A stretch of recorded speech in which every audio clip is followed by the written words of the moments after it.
Yeah, boy. It is the weekend, baby. Good morning. And we are live on a Friday. Simpiwe and I are in the studio ready to keep you busy and hopefully make you think, smile, laugh, fart, whatever.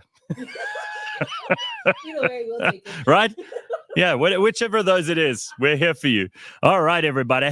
We made it to the end of a good week. I hope it's been a good week for you. I hope you've been busy, and I hope you got all the things done that you wanted to do. Got bad news, though, if you haven't, because you've got just today to get all that shit done. TikTok, got to make things happen. So I did see, going straight to the comment section, we're not going to waste any time this morning, B saying, I was yesterday years old when I realized there are no shows on a Tuesday and Thursday anymore. I didn't think Tuesdays could get any worse, but here we are. Wah, wah, wah, wah. Mm-hmm. What can you tell me, Simpiwe? What's been happening for you this week? I'm expecting a delivery today. I'm really happy. What really is it? Something you ordered online? No, I didn't really order it, but like someone else ordered it for you. I wish, no? But I will be asking for something. I'm getting a new phone today. Dun, dun, dun, dun, dun, yes. What kind of phone? iPhone 15. Oh my god.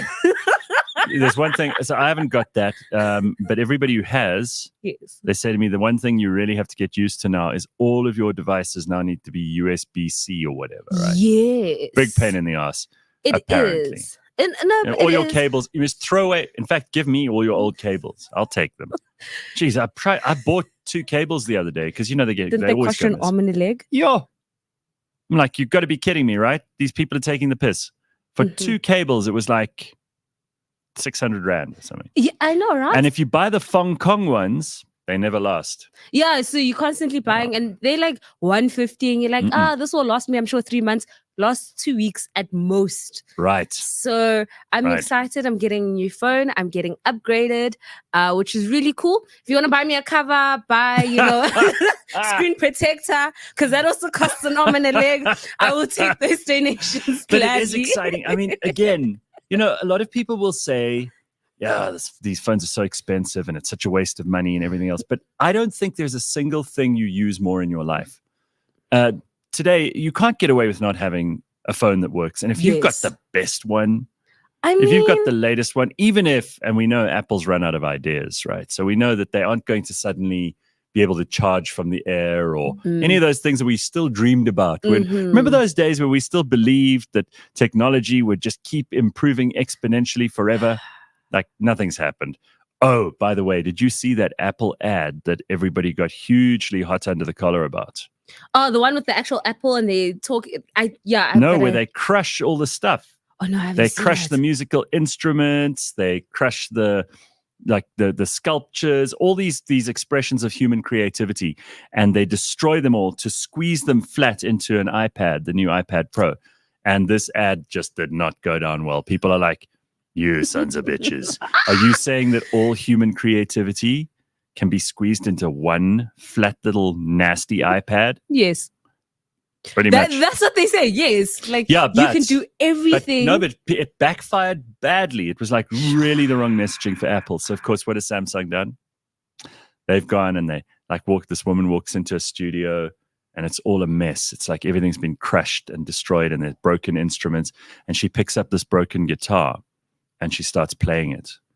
And she plays this beautiful little piece, but she's reading the music off of the Samsung pad.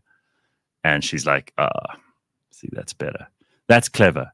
Because I really do think, it doesn't matter how much money you have. Like Apple have tons of money. Like they're the biggest brand in the world by a long way. And they have so much cash in the bank that they don't have to worry about that at all, right? Mm-hmm. They can still fuck it up. So whoever their ad agency was, sorry, you guys screwed it up. Morons. It seems like they're not the only ones that are getting the ads wrong. I haven't seen it yet, but I saw a lot of people on TikTok talking about, is it Bumble, that dating app? Oh, that was a big story this week. Sure. And then now they've apologized. So Bumble has come out to say, they just explain what they did wrong. Because you know what, whenever anyone talks about these campaigns that go wrong, they never say what the campaign was. And especially if it was offensive, they take it down. And then you're like, but I don't know why people were upset. So with Bumble, they put up these big billboards all over New York and in all sorts of other places in America, basically saying you don't have to be a nun. You don't have to be celibate. Yeah, I think it's a vow of celibacy is not the answer. A vow of celibacy is not the answer. So, I mean, obviously, there are not a lot of people in the world who've sworn off sex for all time. But it's kind of like, if someone has, they're not looking for Bumble. So your target market's all wrong. Mm-hmm. And people were just like, do me a favor. Give me a break. I don't need your stupid app to find meaningful relationships. Well, I think some people probably do. But no one will admit it, right? Yes. So anyway, it went down in flames. Yeah. Another company that got it wrong. Damn. And then while we're talking about ads, since this came up, I see Carl DeSantos in the comments. As always, good man Carl says, have you seen the latest KFC ad? It's so good.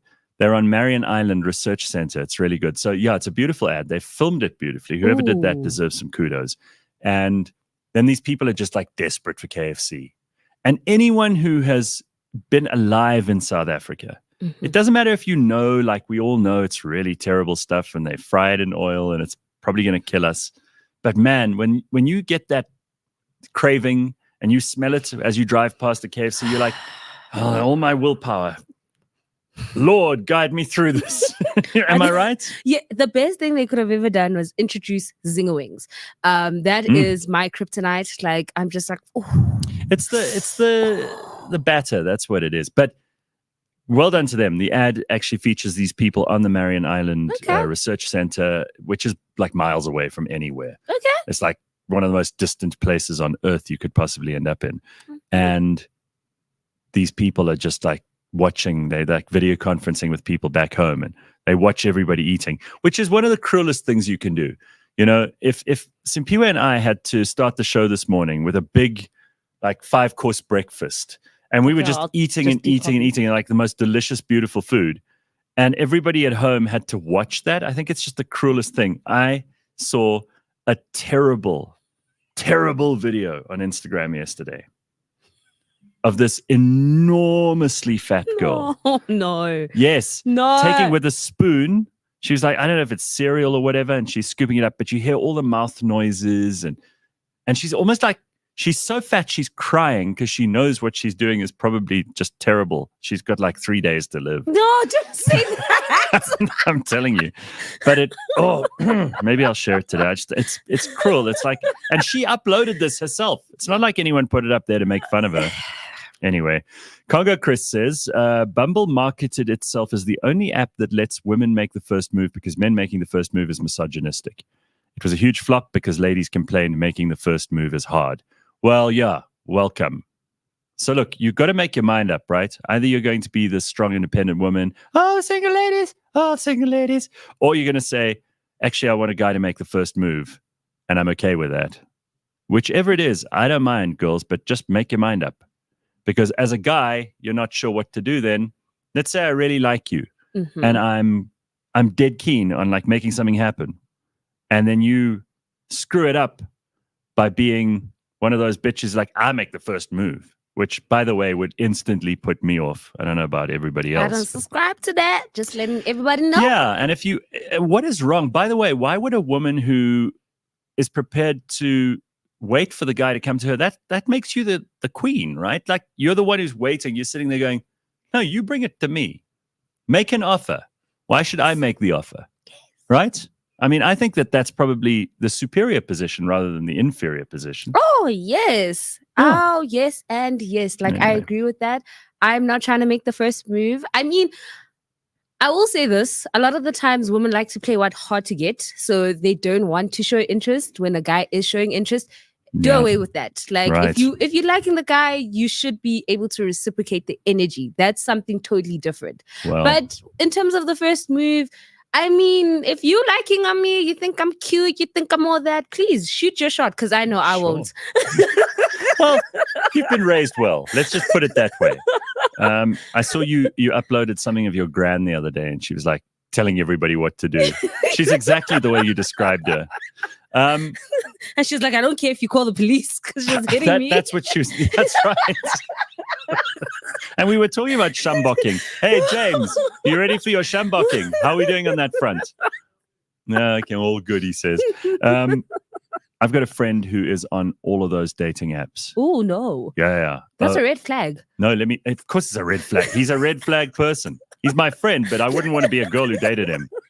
Jesus. This guy, he lines them up. Like I joke with him every time I see him, and all of us, like in our little group of friends, we all take the piss out of him every chance we get. But this guy basically, he has a calendar that's a separate color on his like iCal, whatever you want to call it. Okay. And he puts in all the appointments.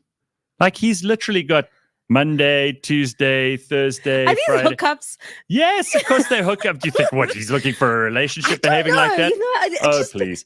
He's not looking for a relationship, but he's so good at dating. And really for him, he is the perfect case study. Like if Bumble or Hinge or whatever these other ones were, Tinder, if any of them ever want to have like a case study of how great their app could be for a guy who's just into hookups and is not looking for a relationship, I'll introduce you to this friend of mine. You guys could spend the rest of your life just researching him, and he's like the poster boy for all of those apps. He loves it. He doesn't want a serious relationship, and he meets all these amazing girls for hookups. Not interested in a relationship at all. He said, and they're all the same, by the way. He said every app, it's all the same. He can put different filters on in different apps. So like if he wants this and doesn't want that, then he can put that on in certain ones and not on others. But I'm just fascinated. I've never been on any of these things. So I'm exactly the opposite in that respect. But I reckon there are people who've come up with like meaningful long-term relationships. Few and far between. Yeah, but there are. I mean, like there are a few. This guy though. Sure. Jesus. No, it's something else. He does not care about that at all. Whatever happened to arranged marriages to make peace between two kingdoms? Yeah, I mean, Congo Chris is right. That's a very good formula, and we should be using that more. Yes. I mean, if I could sell you to a prince and you became the princess, yeah. No, you'd look very good in a tiara. Thank you. And I think I'd be able to conduct myself very well. Oh. Articulate myself very well, and speak for the people. I think I'd be able to do that job very, Look, she's very auditioning well. right now. Yes, I am. So while we're talking about royalty, I'll get this out of the way quickly. We've spoken about this King Charles portrait, which is everybody's talking about. Just put it up on the screen, James. Look at this hideous. Oh my gosh. Okay, now, why are you traumatizing me? Look at this. So now, scary. It happens to be a pretty good portrait and not an unflattering one of his face. But everything that's red, someone said in the comments when I saw it first posted, looks like the climate change protesters have already got to it. Sure. This red is just so bizarre. So, there's this friend of mine, and she's a big art person. She sent me this whole thing on it, and who painted it and all this. Do you want to hear this? Are you interested? Yes, because I also watched a video of someone trying to explain this particular portrait with the butterfly. All right. He was there for all 3 sessions, and even the Okay, so the thing that he's wearing, what it symbolizes, and it's all painted, that. It's painted by a guy called Jonathan Yeo, who's from England. He's a British artist, rose to prominence in early 20s as a contemporary portraitist. He's painted Kevin Spacey, Dennis Hopper, Cara Delevingne, Damien Hirst, Prince Philip, King Charles, Queen Camilla, Tony Blair, a whole bunch of others. So she said, oh, no, it's really great. I don't think so. I think it's probably the ugliest. I mean, there are worse ones, but this is one of the ugliest things I've seen. Someone in one of the British papers said a literal tampon, the first official portrait of King Charles, is getting roasted. I just think, what is the point of being a king if you can't get that standard portrait? He's got the uniforms, right? Yes. He's got the backdrops. He's got the palaces to do the pictures in. Yes. Like none of us do.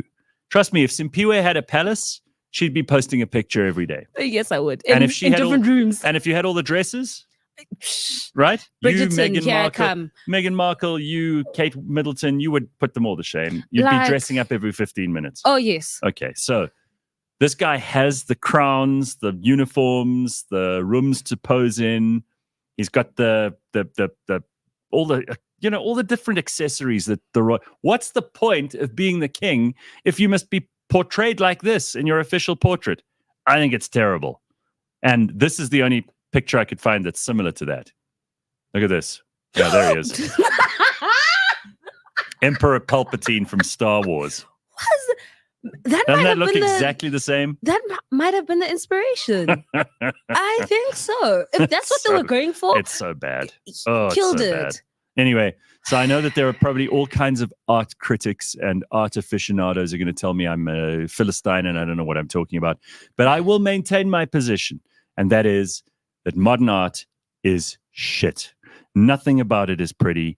The people who are painting and calling themselves artists in the 21st century are a bunch of losers, to use Fikile Mbalula's term. And I'm not impressed. That's all I can say. And you know what's scary? In 100 years' time, they're going to look at that portrait and just be like, "Whoa!" They will. They'll be horrified. I mean, it's a really terrible. Even, by the way, you can go and look at the video of the unveiling of this thing. He literally jumped. He shits himself. He's like, scared. Whoa, what the fuck? Right? So what must we do as the people? Mm-hmm. Like, if you are scared of thyself, I care. Tracy says it's his first portrait. Considering his health, I really hope it's not his last. I'm not a critic, says Congo Chris, but I think they're trying to modernize the monarchy with elements of tradition. Would have been better if they went with the royal purple instead of regal red, in my opinion. Yeah, red is a dangerous color to use on anything. It signifies danger to us in every respect, which is why it's not a good idea to have a red car, because they're involved in more accidents than any other kind of car. You can look this up, and we can even get George to corroborate the evidence. But it's with humans, if you're portraying humans, it's blood. Yes. And that's never a good sign. Anyway, Meg says red paint was on special at CTM. Money is not a problem for the royal family, guys. B says, I'm more disturbed that I find Charles good looking here. I'm shook. It's a funny thing. I certainly don't know if Charles has ever been good looking, but I will say that some people get better looking as they get older, and some people get worse. Most of us get worse. He, I think, he looks more distinguished now. I mean, when he was younger, he looked really weird. He had those big ears, and he had that funny sort of. His body didn't fit him. Yeah, and then he had to grow into it. Right. You know those people who they look like an awkward teenager for far too long. Yeah, that was kind of him, and I feel he's an example of somebody who gets better as they age. And I know he's not in the best of health now. They say he'll be fine, the prostate cancer and everything. But he seems to be like a lot more distinguished looking and comfortable in his own skin now. Yes. Than he ever has been. Look, he's been preparing to be king for like 100 years. So I suppose that also helps. If you do all that prep, it's gonna help. Morg says the fingers are not sufficiently sausage-like. I knew that was coming. Oh man. Ricky says apparently Richard Gere is still good looking. Well, again, there are people who maintain their looks for a lot longer. And there are people, by the way, I mean, I've got a friend who he's going a bit gray now. He's even younger than me, but he's going a bit gray and he looks very distinguished. Like for some guys, it's a good look. For some, it's a horrible look. And I think it depends entirely on the individual. Yes. I don't know that there's a hard and fast rule. Okay, the other big thing that everyone's talking about this week is the NHI, which the president signed into law this week. Cupcake. Well, you introduced this. Superior found this video. It's hilarious. Where someone actually calls him Cupcake. And he goes, hi. I mean, you could call him anything. I'm sure if it's a loud, busy room, you could say, and he'll go like, hi. But he's so cute. I have to say this, right? We have the cutest president ever, especially when he does that. I don't know so much after he's signing. cute, After but he's not a signing great that leader. I'll say stupid that. NHI. Yeah. Okay, so here it is. Take a look at this. Tell me if you agree with Simpiwe. You think it's cute. Cupcake. Hello. Hi. You see, he does the thing. He like, yeah, well. Anyway, for anyone who doesn't know what the NHI is, it's the National Health Insurance. This week it became law. I'm not going to go into a whole long rant about this because I kind of did yesterday on the Burning Platform. But actually, it doesn't matter what the outcomes of this are, because that's on the other side of what their real purpose in doing this is. The real reason for anyone in government to be behind this NHI is because they want more of your money. And that means everybody's money, not just those people who have private medical aid. What they're going to do is essentially levy a new tax on us. So just when you thought that the little bit of money you get to keep every month for working hard, your labor, your time, your effort, all those costs that it incurs you to get to work, to be professional, to make sure that you put in those hours, to slave away, they want more of that. And they will take it by gunpoint or by force. And you don't have anything to say about it. So now, if you've been the kind of person who's been paying the medical aids, just that money's going straight to government now. That's what's going to happen eventually. It's going to take them a while to implement, but don't think it isn't going to happen. And for all those people who are screaming and crying and saying, oh, this is amazing, because now we're going to get free healthcare, good luck. We've had government hospitals that's supposed to give you free healthcare up to now. How well did that work? And clinics and all those free doctors and nurses that are running around. Yeah, right. It's a disaster. It's a very, very bad idea. But I did see this very cool missive that was put out by the ANC, because they're obviously very happy about the NHI. It's a big election campaign tool for them. They just before the elections, they look, we've given everyone free healthcare, even though they won't. And here's what they put out yesterday. So anyone who's excited about this, to all South Africans, to assess your eligibility of the care you will receive under NHI, please send a stool sample to the following address. And then they give the address for the Thule House. So, you know what? There will be people who actually do. Oh, my word. Either because they're stupid or because they hate the ANC so much. But there we go. That's what you need to do today. Play your pod. Yeah, play your pod. Send Cupcake your stool sample. Send multiple even. Yeah. Hey, how do you like this, Cupcake? Send him a soft serve. Send him a soft serve in a little ice cream cup. Once you get it, steers in the drive-through. Oh my gosh. Right? Oh my God. Oh, good luck, says Patrick. Private hospitals end up like public hospitals, assholes, and assholes for trying to steal more of our money for their looting. Well, that's the point. So, you may be very optimistic about this. It doesn't matter, though, because the only part that the government's interested in is the taking your money part. Mm-hmm. The spending your money part, they've never been good at. And there's no way you can account for that. I mean, just look at any other thing that government has run in any other country. There isn't a country that does this well. Ask anyone who's under the NHS in Britain. There are massive problems there. It's not, this world of unicorns and rainbows. Canada too. And as those populations age, guess what's going to start happening? The costs are going to start going up.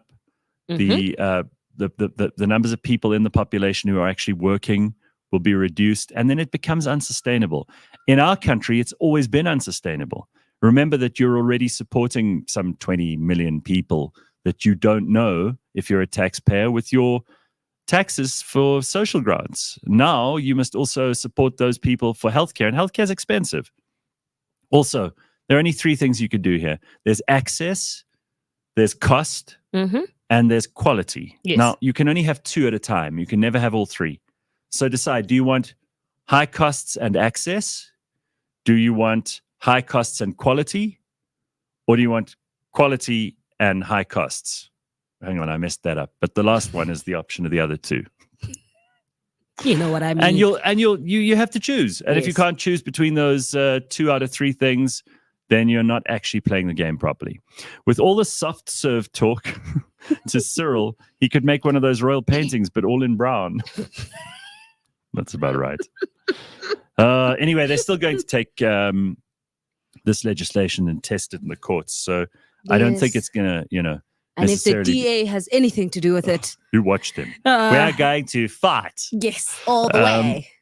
Congo Chris says classic communism is a stone's throw away from the state-funded euthanasia that's happening in Canada. MSM, that's mainstream media, hiding that ball quite deliberately. Yeah, I don't know why people still think, and there's supposedly smart people who I saw on social media yesterday just saying the dumbest things about this. Like, you can tell they don't actually know how the whole system works. Mm-hmm. And I'm not an expert either, but I have been paying attention to experts. And, I don't know how dumb you have to be to think that this is the solution to your problems. Anyway, I see you want to talk about the black wife effect trend. What is this? Here we go. Tell us all about it. It is a TikTok trend that I've stumbled upon, and it is basically It was started by husbands, particularly non-black guys, so white guys, Asian dudes who are married, and they're basically two black women, and they were putting up pictures of before they got married, right, and after they got married. And I won't lie. Before they got married, they looked like bums. They looked homeless. They looked like that nerdy dude that you just wouldn't give attention to. And then after they got married, there is this glow up of note. Like, they are looking all swagged out. They're looking all sorts of sexy. I'm just like, okay. And what I took away from that trend is, John van Mava, you are my type. Like, you're wearing the khaki shorts right now. But I can make it work. I can, if the vibes are vibing and you and I can at least communicate very well, I can upgrade you, sir, to look like my type. And that's what I took away from that trend. So check out the black wife effect, because I think that sounds very, very good. I think a lot of men could do with a lot of help, frankly. Yes. There are guys. What you got to remember is that guys don't know anything about how to dress unless they're gay. Yeah. Like, that's the only. Yeah. Like, don't tell me like a straight guy who dresses immaculately. Walks in the immaculate. Look at him. He walks in and goes, "Oh, I look fantastic." Here's Ben Karpinski, everybody. Just working out, hoodie on. All right. Switch to Ben. Look at how Please, look at this. He's dressed to the nines. I'm trying to move you. Look at him. Yeah, you look great, Ben. You look like you just rolled out of bed. Interesting conversation to kind of walk into. No, so P was telling us something called the black wife effect. So they've got all these couples where the husband is like white or Asian or whatever, and then they marry a black wife, and she like upgrades them basically. Yes, makes them dress properly. Is this a show like that Straight Eye for the Gay Eye for the Straight Guy used to be? It should be, though. I mean, it would be a good show, I reckon. I'm just saying, like, guys went out and posted the before and after, and clearly there's a common thread. Listen. And I'm just happy now that I can be like, you know what, John, if I see you in the streets, we can talk and I can still upgrade you to my type. Look, I also think that most guys, it's weird that guys will just do what their wives or girlfriends tell them when it comes to dress. They don't care. Like, we really don't. A lot of them look like blobs, though. So if you haven't got a shape, you need help. If you've got a shape, you can have an identity. You can pull off all kinds of things. We've seen it before. I mean, how many times have you seen, after Brad Pitt was in like some sort of big movie, the guy goes out in like a black bag afterwards? Yeah. Well, celebrities do it all the time because they look a certain way. They can pull off any look. If you look like a leftover pizza, you need help. And you need the right kind of clothes, and a woman will definitely help. I reckon South African men are particularly bad dressers. I mean, I always bring up the fact that at the airport, there was a time once where people used to dress up when they travel. What a time. They used to wear suits. What a time. You'd never be seen dead walking onto a plane with anything less than a suit on. Now, I think that's a little ridiculous. And a hat. And a hat, of course. But now it's become very ordinary. It's like getting on a bus that just flies. That's all it is. It's not for, it's not for smart people. It's for everyone. Flying has become very ordinary. And therefore, the dress has gone down, obviously. No one dresses up for something like that. If you're going to fly to Cape Town, it's a 2-hour flight. You might as well be in tracksuit pants. And Crocs. Yeah, I've stopped tracksuit pants. I thought it's a slippery slope from there. Well, funny, this links to our previous discussion. One of my ex-girlfriends used to call them alcoholic pants. And I'd be like, well, then I can't wear those. Because I don't want to look like an alcoholic. And that's the worst kind of alcoholic, because at least alcoholics go to bars. They've got to put trousers on. You know the grey ones? The most problematic ones? There's a stain here or there. The light always. grey, and there's like a mark just above the knee or something. There's the alcoholic pants. And people wear those on planes now. They have no shame. And I think South Africans, in particular, the guys, we dress pretty badly compared to the rest of the world. Yeah, I guess. Maybe it doesn't matter how much money you have, by the way. But maybe it's also just like a line of work thing as well. If you look internationally, people live in big cities where they're going to offices and built up things. They've got certain kind of jobs. Yeah. Whereas here, people make money in various ways. Yeah. With their hands, in the great out open. Yeah. In government.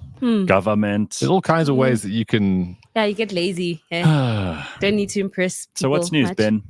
Yeah, so much, Gareth. I mean, it really is. It's just a joyous time right now.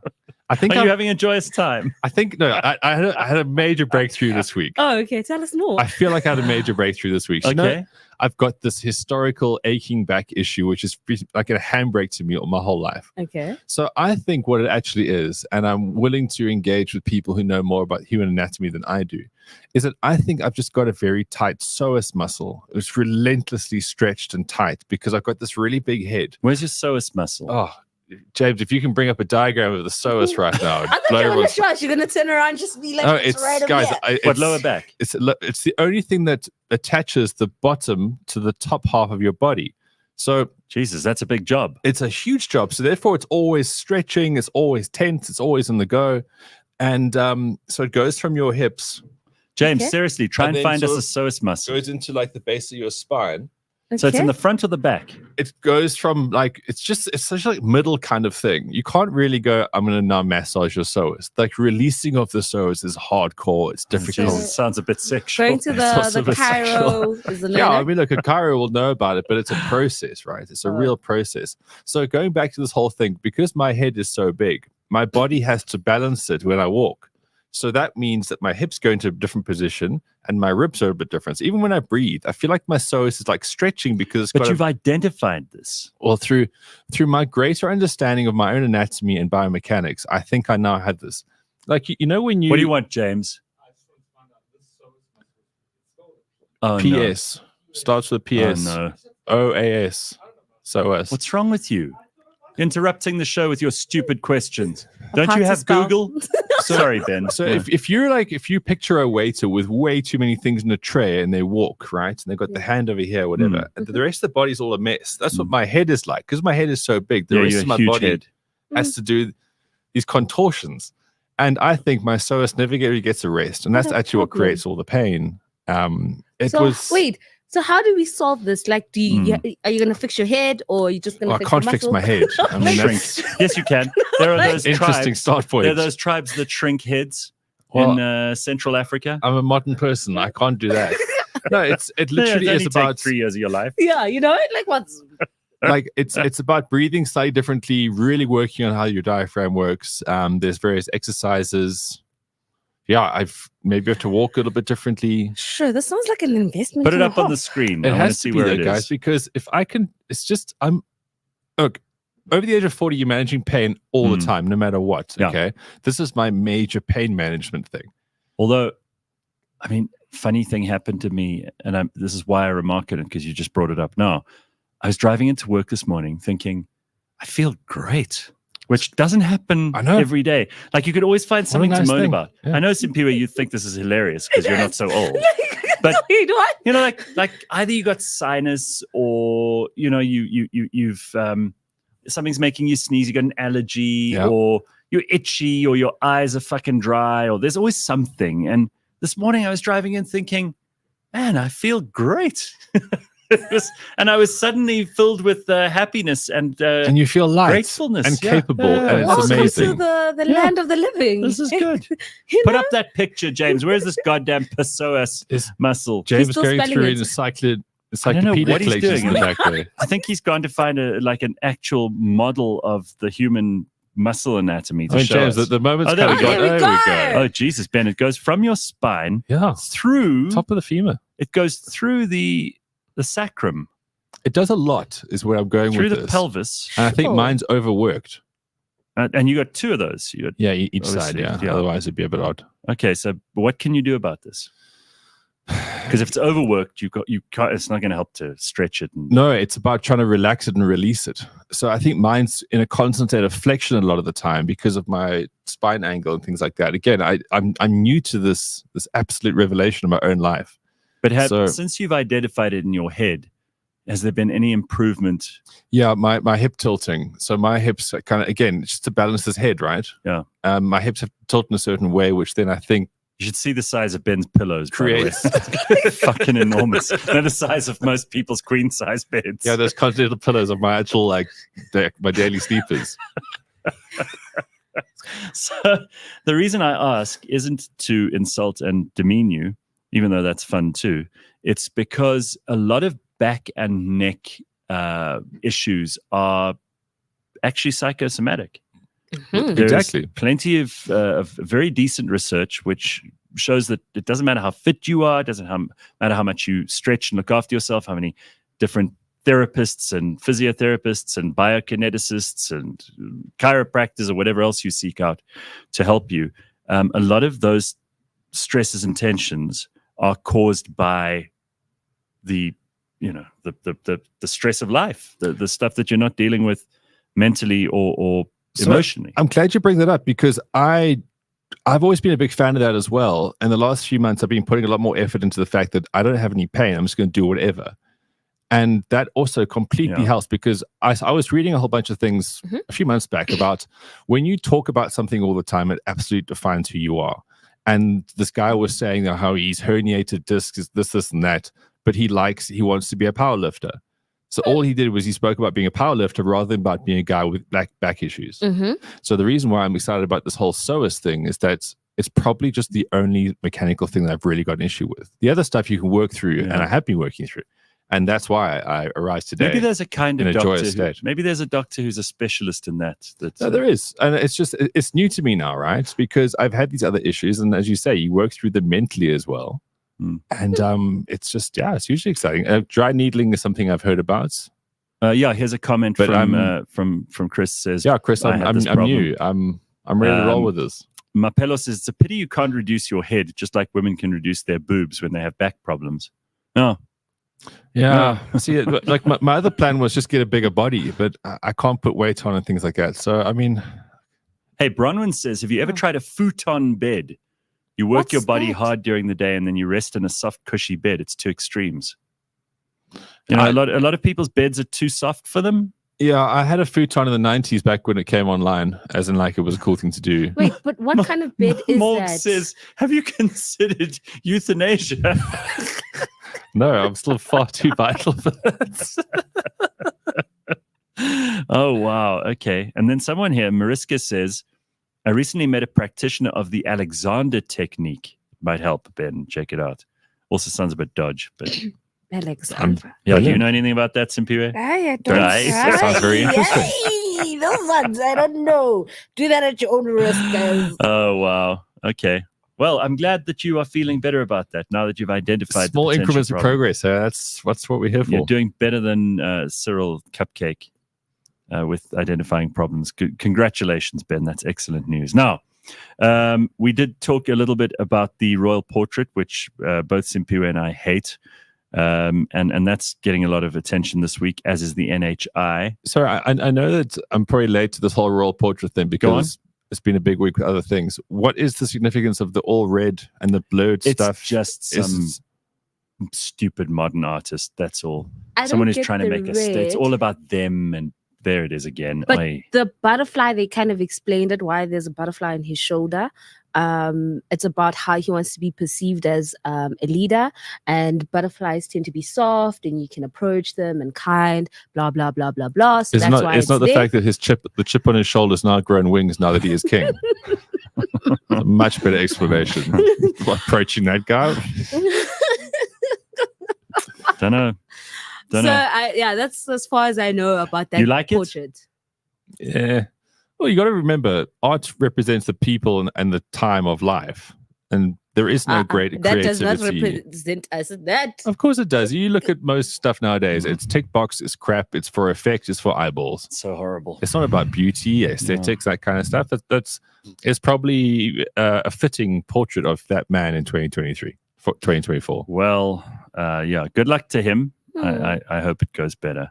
Now, my friend Vinny Lingham is on a cruise in Athens, which I did last year, and he asked like, what cool places can you go to? And I sent him a suggestion. But apparently there's a different kind of cruise that you've heard about, Ben. Yeah, and is it safe to talk about? Only a little bit. Sure, but it's just something I heard about this week. I thought was quite interesting. Is that there's obviously nudists all over the world, and there's nudist colonies. There's nudist things you can do. It's like a bit of a club. A nude cruise. There's a company, and it's not like some manky old boat with like you get fish fingers at night and they drop you off somewhere like Caribbean adjacent. It's really like it's super primo. The boats are amazing. You have to pay a lot of money, and then just to as be you naked. go on, you take off your clothes. Well, do you walk in? so basically, so from what I gathered on a cursory kind of walk look, in, tits out, let's go, and you do a little dance as you go in as well. So you have to be slightly clothed in certain areas. So I'd imagine, when the buffet. We know why, right? Yeah, because imagine having dinner and there's some old man sitting opposite you with his leg up like this, and here you are trying to have a you're trying to have your beef stroganoff. Oh. You got a force stroganoff happening. Yeah. So this is burry roll. So it's a really wrinkly burry. It's a really big deal, this thing, because these boats go to all the places. Okay, so some people is out, basically, is where we get gathering. I don't think she wants to go on the cruise. She's not taking a seat on this. No, sir. And imagine like some old lady with pancake titties sitting right opposite you while you're trying to have a pancake. So this is exactly it, right? What's the average age of a cruiser? It's up there. It's old. It's up there. Yeah. No, I mean, does this sound at all appealing to either of you? I've been on a fair number of these, and I'll tell you what, like you do get occasionally a few people who are not in their 80s, but by and large, it's up there. Yeah, because it's also, look, it's not the most expensive holiday, and it has all its advantages. And I will always be a fan of this stuff. I'd say that you have to go on one if you can in your life, because it's a great way to travel. But I think it's because you're in one place, and there are lifts, and you can take your time. That's why it appeals to like extremely old people. I mean, it's a great way to go too. And we have lots of cruises in South Africa that are for young people, and they just get drunk and like puke off the side of the boat or whatever. But I think you're going to have old nude people. And this is the same problem that would put me off of any nude beach. It's never been on my agenda, but my God, if I think about the kind of people who I know who would be into nudism, naturalists or whatever they call themselves, naturists or whatever. Not the kind of people I want to see naked. Well, it's always nice that you see a niche in life, because it means people are just being who they want to be. Sure. But yeah, I would never want to go on this. No. Never. Even with the fancy food and... No. I don't want people staring. Ballroom dancing. I don't like people staring at me. And if I were to go on a cruise with Daniela, I especially don't want people staring at us, and that would happen all day. No. And that would be awkward. Because you guys would be the only good-looking people on there. Oh, thanks. That's nice. That's nice of her. Now Ben's thinking, well, maybe I should go. No. It's good to be the king. Paint yourself all red. Yeah. I don't know. Put a butterfly on my shoulder and walk around like cockeyes. Grant says, imagine the yoga classes on that ship. Oy. No. Everything you eat will taste like biltong, says Vias. Would you even have an appetite? You know what? It's not what it's advertised to be. That's the problem with this, and so much of the stuff that people who've never done these sexy things think is sex. It's never what you want. It's never what you imagine. Your imagination's a better place to explore these things, and rather keep it to yourself. I mean, like if you go on the websites, which James will obviously not pull up now, we'll probably get it next Thursday for it to ask him to do it. Yeah. But they had these really cool pictures of like these people on board, naked, having a chat. It's like, sure. We've made the best of friends. Cup of tea. Yeah. Would you like a cup of tea? And then they obviously stop off Let's and sit go in to the this entrance beach. hall and have some Earl Grey tea. I don't see how that's better nude. Imagine you had a big night, okay, and you're feeling a little bit seasick. You're waiting for a lift, and you wait, and the doors open, and then he's like, there is an old guy scratching his bollocks or doing something revolting, and that's what you see. Like, how is that going to be a good start to a day? Something revolting. Because that's what eventually, when you get older, you have less shame. So the guy's probably there's like mirrors, and he's like looking at something or. All right. So Tracy says there was a nudist range. I don't know. Is that what they call it's like a reserve? Here in Somerset West in the early 2000s, the owners ran out of money and it got sold. And now it's a lovely boutique hotel with a spa. But some guests still think it's a nude spa. Huh. Yeah. Sunburnt scrotum. What a time, says Nick. Also that. Very sensitive part of the body, that scrotum. Yeah. And Grant's going right for the kill, which I think is exactly right. 5 minutes at the gym bathroom will tell you exactly what you need to know. Perfect sample. Tackle everywhere. You just realize that clothes are actually important. So this links Simpiwe to the black wife effect. Mm-hmm. Rather, dress properly in public rather than try to get on a nude cruise and undress badly in public. Yeah. You know? Horrible. Let's get some sport done because otherwise we're going to be in trouble. What do you got for us this morning, Ben? Of course, the sport brought to you by Superbets. You can go and find out all you need to know by heading over to Superbets. You can go straight to their website. If you haven't tried it already, you are missing out. Here is Beyond the Scoreboard. Tell us what's up. Guys, this is a monstrously large week for golf. And it has been, it's like the run-up was even so great for this weekend. Okay, so it's the PGA Champs. It's the second major of the year. Of course, there's 4 majors in a year. And Rory McIlroy is a huge player in golf for many, many reasons. But one of them is that he hasn't won a major in 10 years. Mm-hmm. So he's kind of like the Proteas in that sense. He's really great. He gets your hopes up. And then it comes to the big thing, nothing. 10 years, right? But now 10 years ago, he won his last major at the golf course they are playing the PGA Champs at right now. 10 years ago, he won the weekend before the PGA Champs. So this last week, he won. He absolutely blew everyone away at Quail Hollow. And 10 years ago, he was single. Now, this week also, it's come out that he's filed for divorce.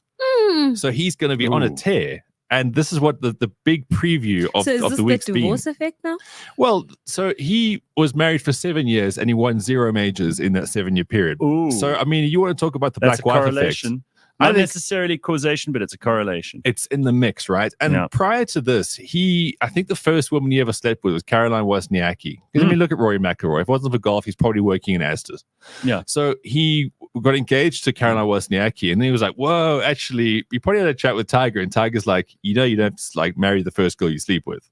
So he's like, okay, I'm calling it off. As he called off the engagement, he won 2 majors that year. Well, it gives you a singular focus. It does. And I think with a guy like that, it's just, that's his game. Okay.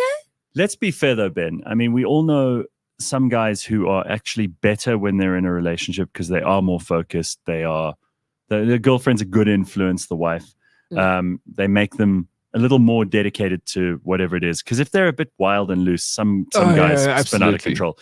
But if your focus is golf, they can actually, confuse and distract you. Well, I think with high-octane people, you need that. I mean, Scotty Scheffler, who we spoke about recently, his hard life is the fact his life is so good. Yeah. And, he is he's a man of faith. He's high school sweethearts, his wife. They've just had a kid. We'll get to him in a second. That's his road. I don't think McIlroy should be this road. And now he's got the same divorce lawyer that Tiger used. So everything's aligning here for this guy.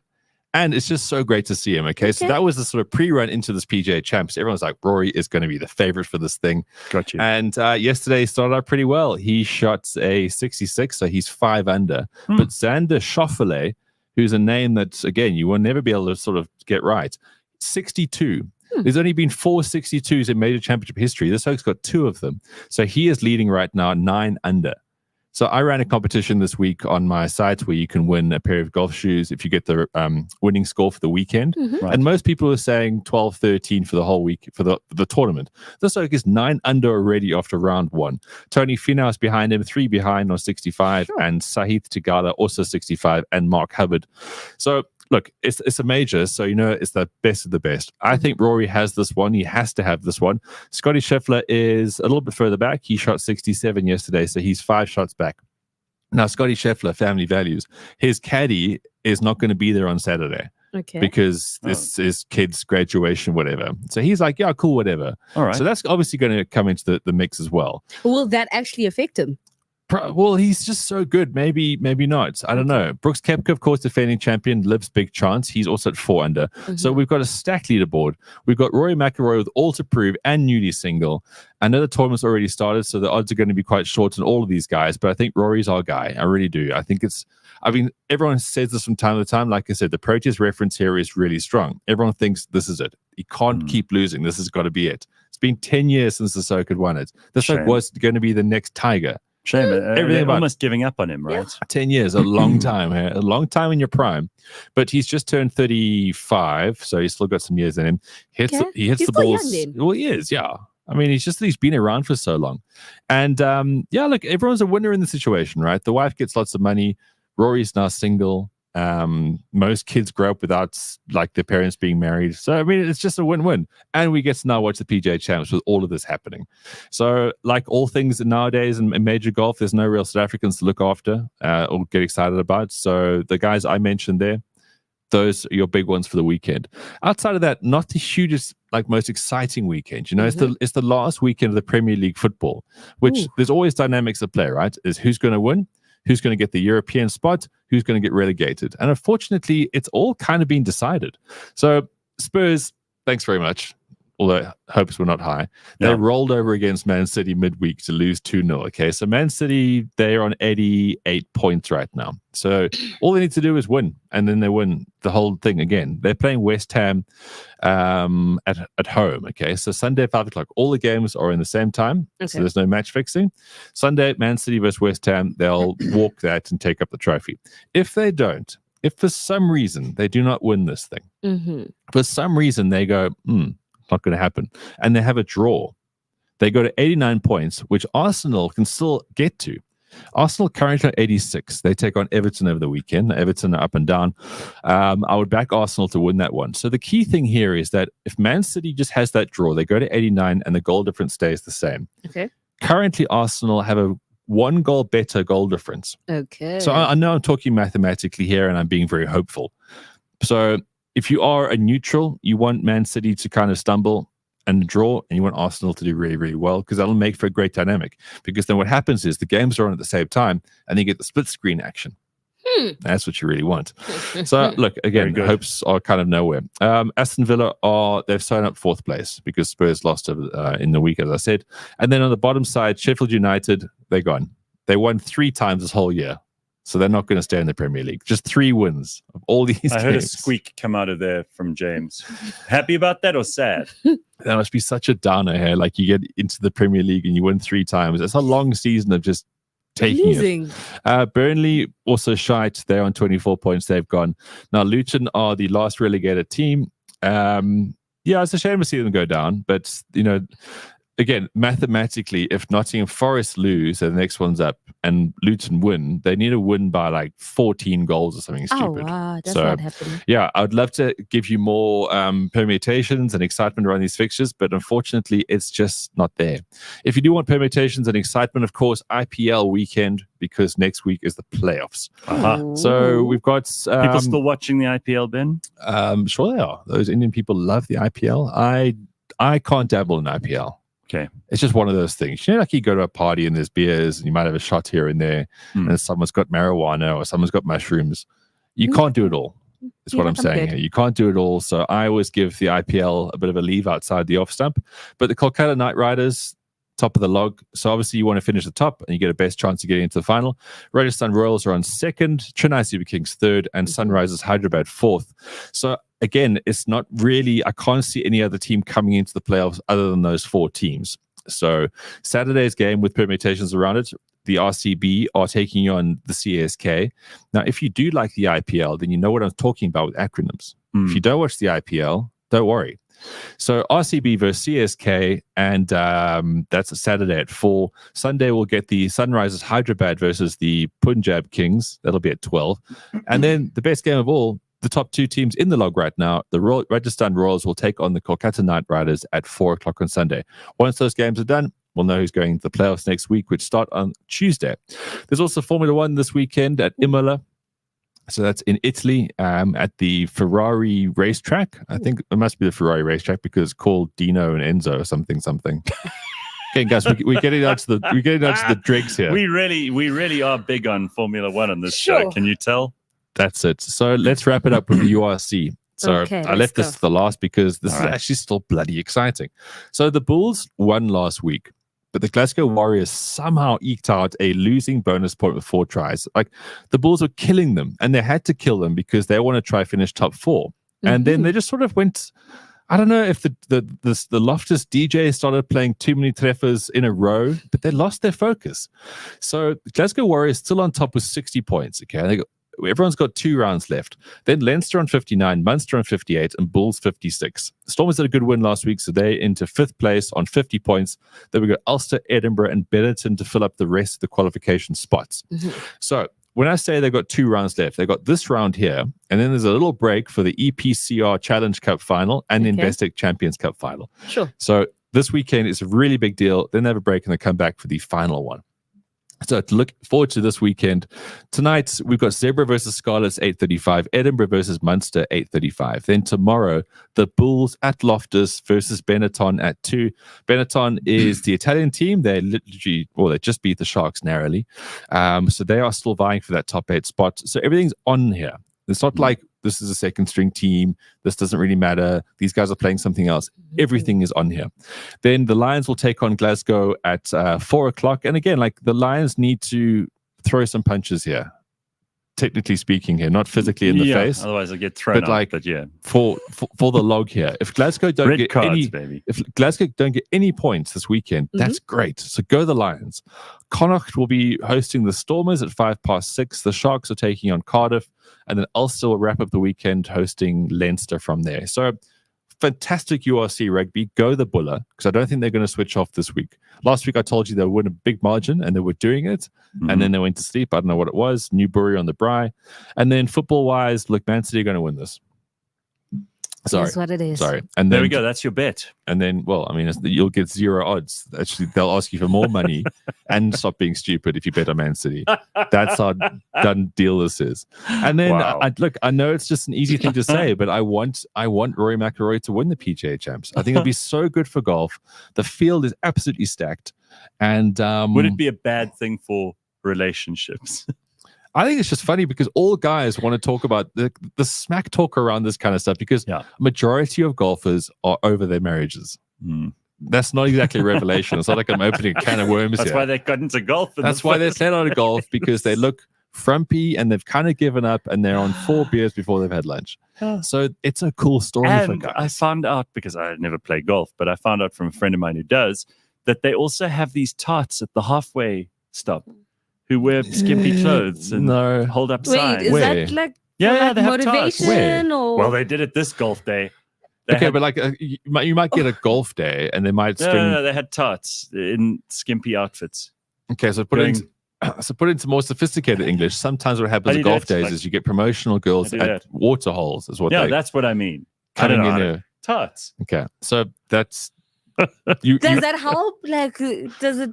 It doesn't help the golf game. Look, if you're over 40 and your prostrate's your biggest problem in life and you never talk to young girls, it might help you. I don't know. It's not my cup of tea, but all in the mix. All right, well, maybe he's the guy to bet on then. Sure. I mean, I keep bringing up the bets because, of course, as you know, Superbet brings you the sport here on this show. And they also support responsible gambling, not irresponsible gambling like Simpiwe does. Strictly no under 18s. Winners know when to stop. The South African Responsible Gambling Foundation's toll-free counseling hotline is 0800 006 008. It is 7:00. We're going to take a quick break. When we come back, we'll have a whole lot more. We're going to talk about a formula for happiness, believe it or not, among other things. Also, what is the best name ever? Because it contains 8 other names. And we're going to talk a little bit about the celebrity block trend. I don't know anything about this, but Simpiwe does. Stick around.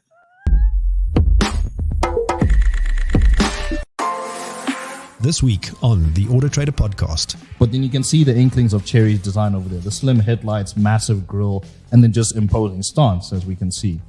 And this is the hybrid version that's going to be coming to South. It's earmarked for here, along with the Tiggo 9. So this hybrid also, 1.5 litre turbocharged.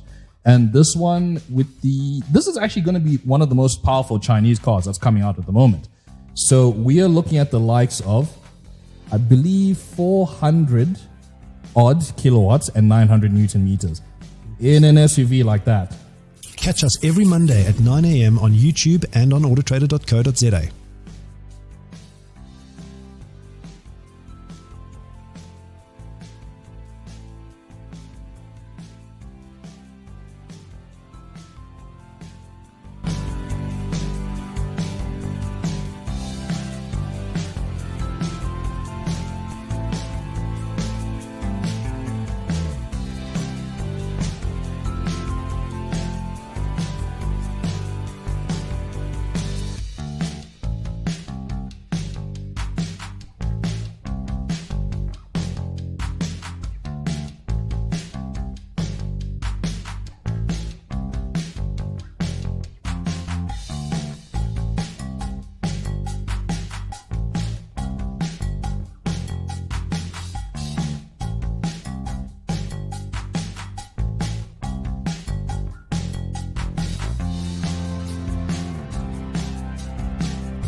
We are back. The Real Network, the Gareth Cliff Show, and this morning, Friday morning, woohoo! The weekend, baby. Simpiwa's here, Ben's here. We've got lots to get to. Naked Goose says, I like a good tart. Hey, apparently, Ben, you saw Fronx. Ah, yes. I saw a Suzuki Fronx yesterday. How exciting. I was driving back from Edenvale. Oh.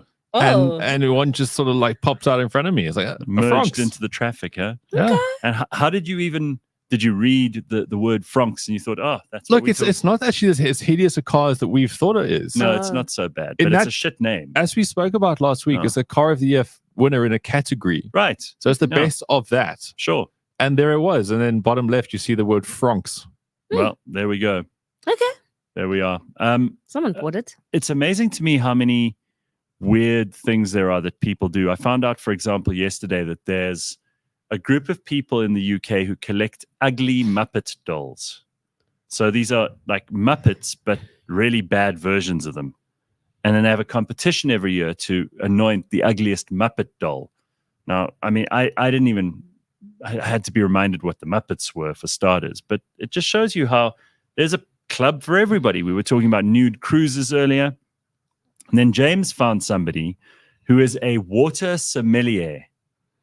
I've heard about this before. Yeah. So this is a woman who has dedicated her life. And thank God, the internet, we can knock the internet for all the stupid things. In fact, I'm a big fan of knocking the internet for the stupid things. But it has created the opportunity for people to shamelessly get together with very minute, very specific areas of interest, like water sommeliers. I mean, there's somebody who has dedicated and devoted their life to tasting different glasses of water, being able to identify where they come from, what chemicals might be in them, whether they are pure or impure with various chemicals and things and minerals that you shouldn't have in there. I think that's tremendous. More power to her. And also to encourage more water drinking. I want to interview her. So I've instructed James to get the water sommelier in here. Apparently she's growing a huge following on TikTok. And that was never possible before. What chance did you have as a water sommelier back 10 years ago? Wait, are you guys going to do water tasting then? Yes. We're all going to bring different, because James lives in Braunston or something. Oh, yeah, the north. Yeah, and then I'm in virtually Pretoria. We're going to get everybody to bring some water from home, and then we're going to get the water sommelier. We will not touch that. What? That's basically like bringing in a wine sommelier here. We're all bringing in Dursvein. She will go, no, guys, this is not how it works. Because she won't drink that. I mean, we can try. All right. Okay, well, we're going to try it anyway. You're welcome to send in your version, Ben. And then we'll get it to taste bottled water too, and figure out which one's the best. I think what she'll do is, if she is really a professional, is that she'll bring in 5 or 6 things that she wants to talk about and things that are interesting. She's not going to rate my tap water. Come on, why not? This is like bringing in the head of Porsche to go, what do you think about the Budjudge? Okay. He'll probably say that it's trash. Look, and that's what you want to hear. I could be wrong, but I don't think it's going to be in this person's best interest. To drink tap water? I think doing a blind tasting is a very cool thing to do with any sommelier. I think what she'll do is I think she will want a spittoon. That's fine. Then we'll bring in a spittoon. I'll bring a ice bucket from home. She uses the spittoon, and James can clean it afterwards. Okay. glad how that plan just ended in James cleaning stuff up. Congo Chris says, I'm a tequila sommelier. I'll happily come drink tequila on the show at 7 a.m. Okay. You know what? One day we will do. God damn it. We can do whatever we like. And we might just do that on the show. Back in the day, we used to have Experience Fridays. Yes. And then that was a mess. The one, oh my God. Someone brought it up this week, funnily enough. The mess that Ben and I were in after we tried edible gummies. The lowest moment of my life was doing that. Shit. No, Sipiwe, it really was. No, it was. And I had a couple of those. We thought we were going to die. We thought we were going to die. I cannot recall a time in my life I felt worse. I couldn't get off the floor. I felt like gravity had now changed. Okay, and now this is my life. I could not get off the floor. Yeah. And then I had to go and film an interview after that, like physically with a camera. You had a horrible high. That's No, it was bad. I will never do it again. It was the lowest low. You were tripping. It's put me off. I've never ever smoked weed in my life, but I was all up for let's try things, because that was our whole thing on a Friday. But we did, and every Friday we did. I mean, we had the hot sauce, we did the beer tasting, we did tequila, we did a lot of things. Yeah, and I don't mind doing tequila on the show one morning. We can do that, but I'm not doing those gummies again. I will never touch that stuff again. I had one bad experience, put me off for life. But everything about that show was terrible, because then there was the other girl that Nolo worked for us, and she smokes dope all the time, but she's like a functioning person. She thought it was great.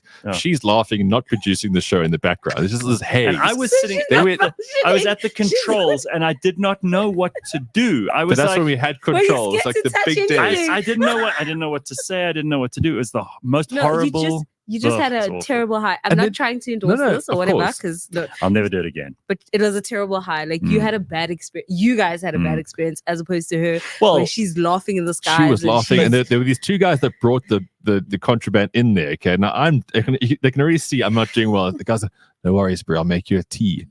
Yeah, so, okay, cool. Didn't help. Tea did fuck all. And I'm lying away with the tea. Part of the reason we were in such trouble is because Ben and I started the show, and we had them before. And then we didn't think they were kicking in, so we had more. You see, that was the issue. No. It's not so much we had more. It's just that we had a thing, we had half, and then we had the other half going through. You never do that. I'll tell you what. Just take the 1 or 2 or recommended, whatever the thing is, and don't take more, because the more will mess you up. But hey, I've never tried this, so I wouldn't know. I mean, if we can somehow find that show in the archives, it's the lowest. It's on the internet. You can find it. It's this. It's only an audio though, but you'll be able to find it. Sanella says he's a coffee and vodka sommelier. Okay. Okay. Sanele also said something really rude just now that I thought was hilarious while we were talking about nude cruises. He said he's never heard of a nude cruise, but he has heard of a European fuck bus, Do you know what that is? Wow, imagine Wait, that. does it live up to the name where they're just sleeping around? That's what he said. It's up here in the comments. He said, wait, there's a nude cruise? I know about those European fuck buses, but a nude cruise? So I don't know about a European fuck bus, a UFB, a EUB, EFB, sorry. But interesting because being a bus, it would need to go on roads. Now, if you're just driving around, it'd be quite an interesting thing to see this. I'm sure they don't have transparent windows. Yeah, you know, but it's still going to be a bus that you can see things. Yeah, I don't know. Wait, it's on X videos. What? Oh, okay. Well, that's porn. Superior's actually going to stream porn while we're doing the show. Superior, you'll probably find that's a genre.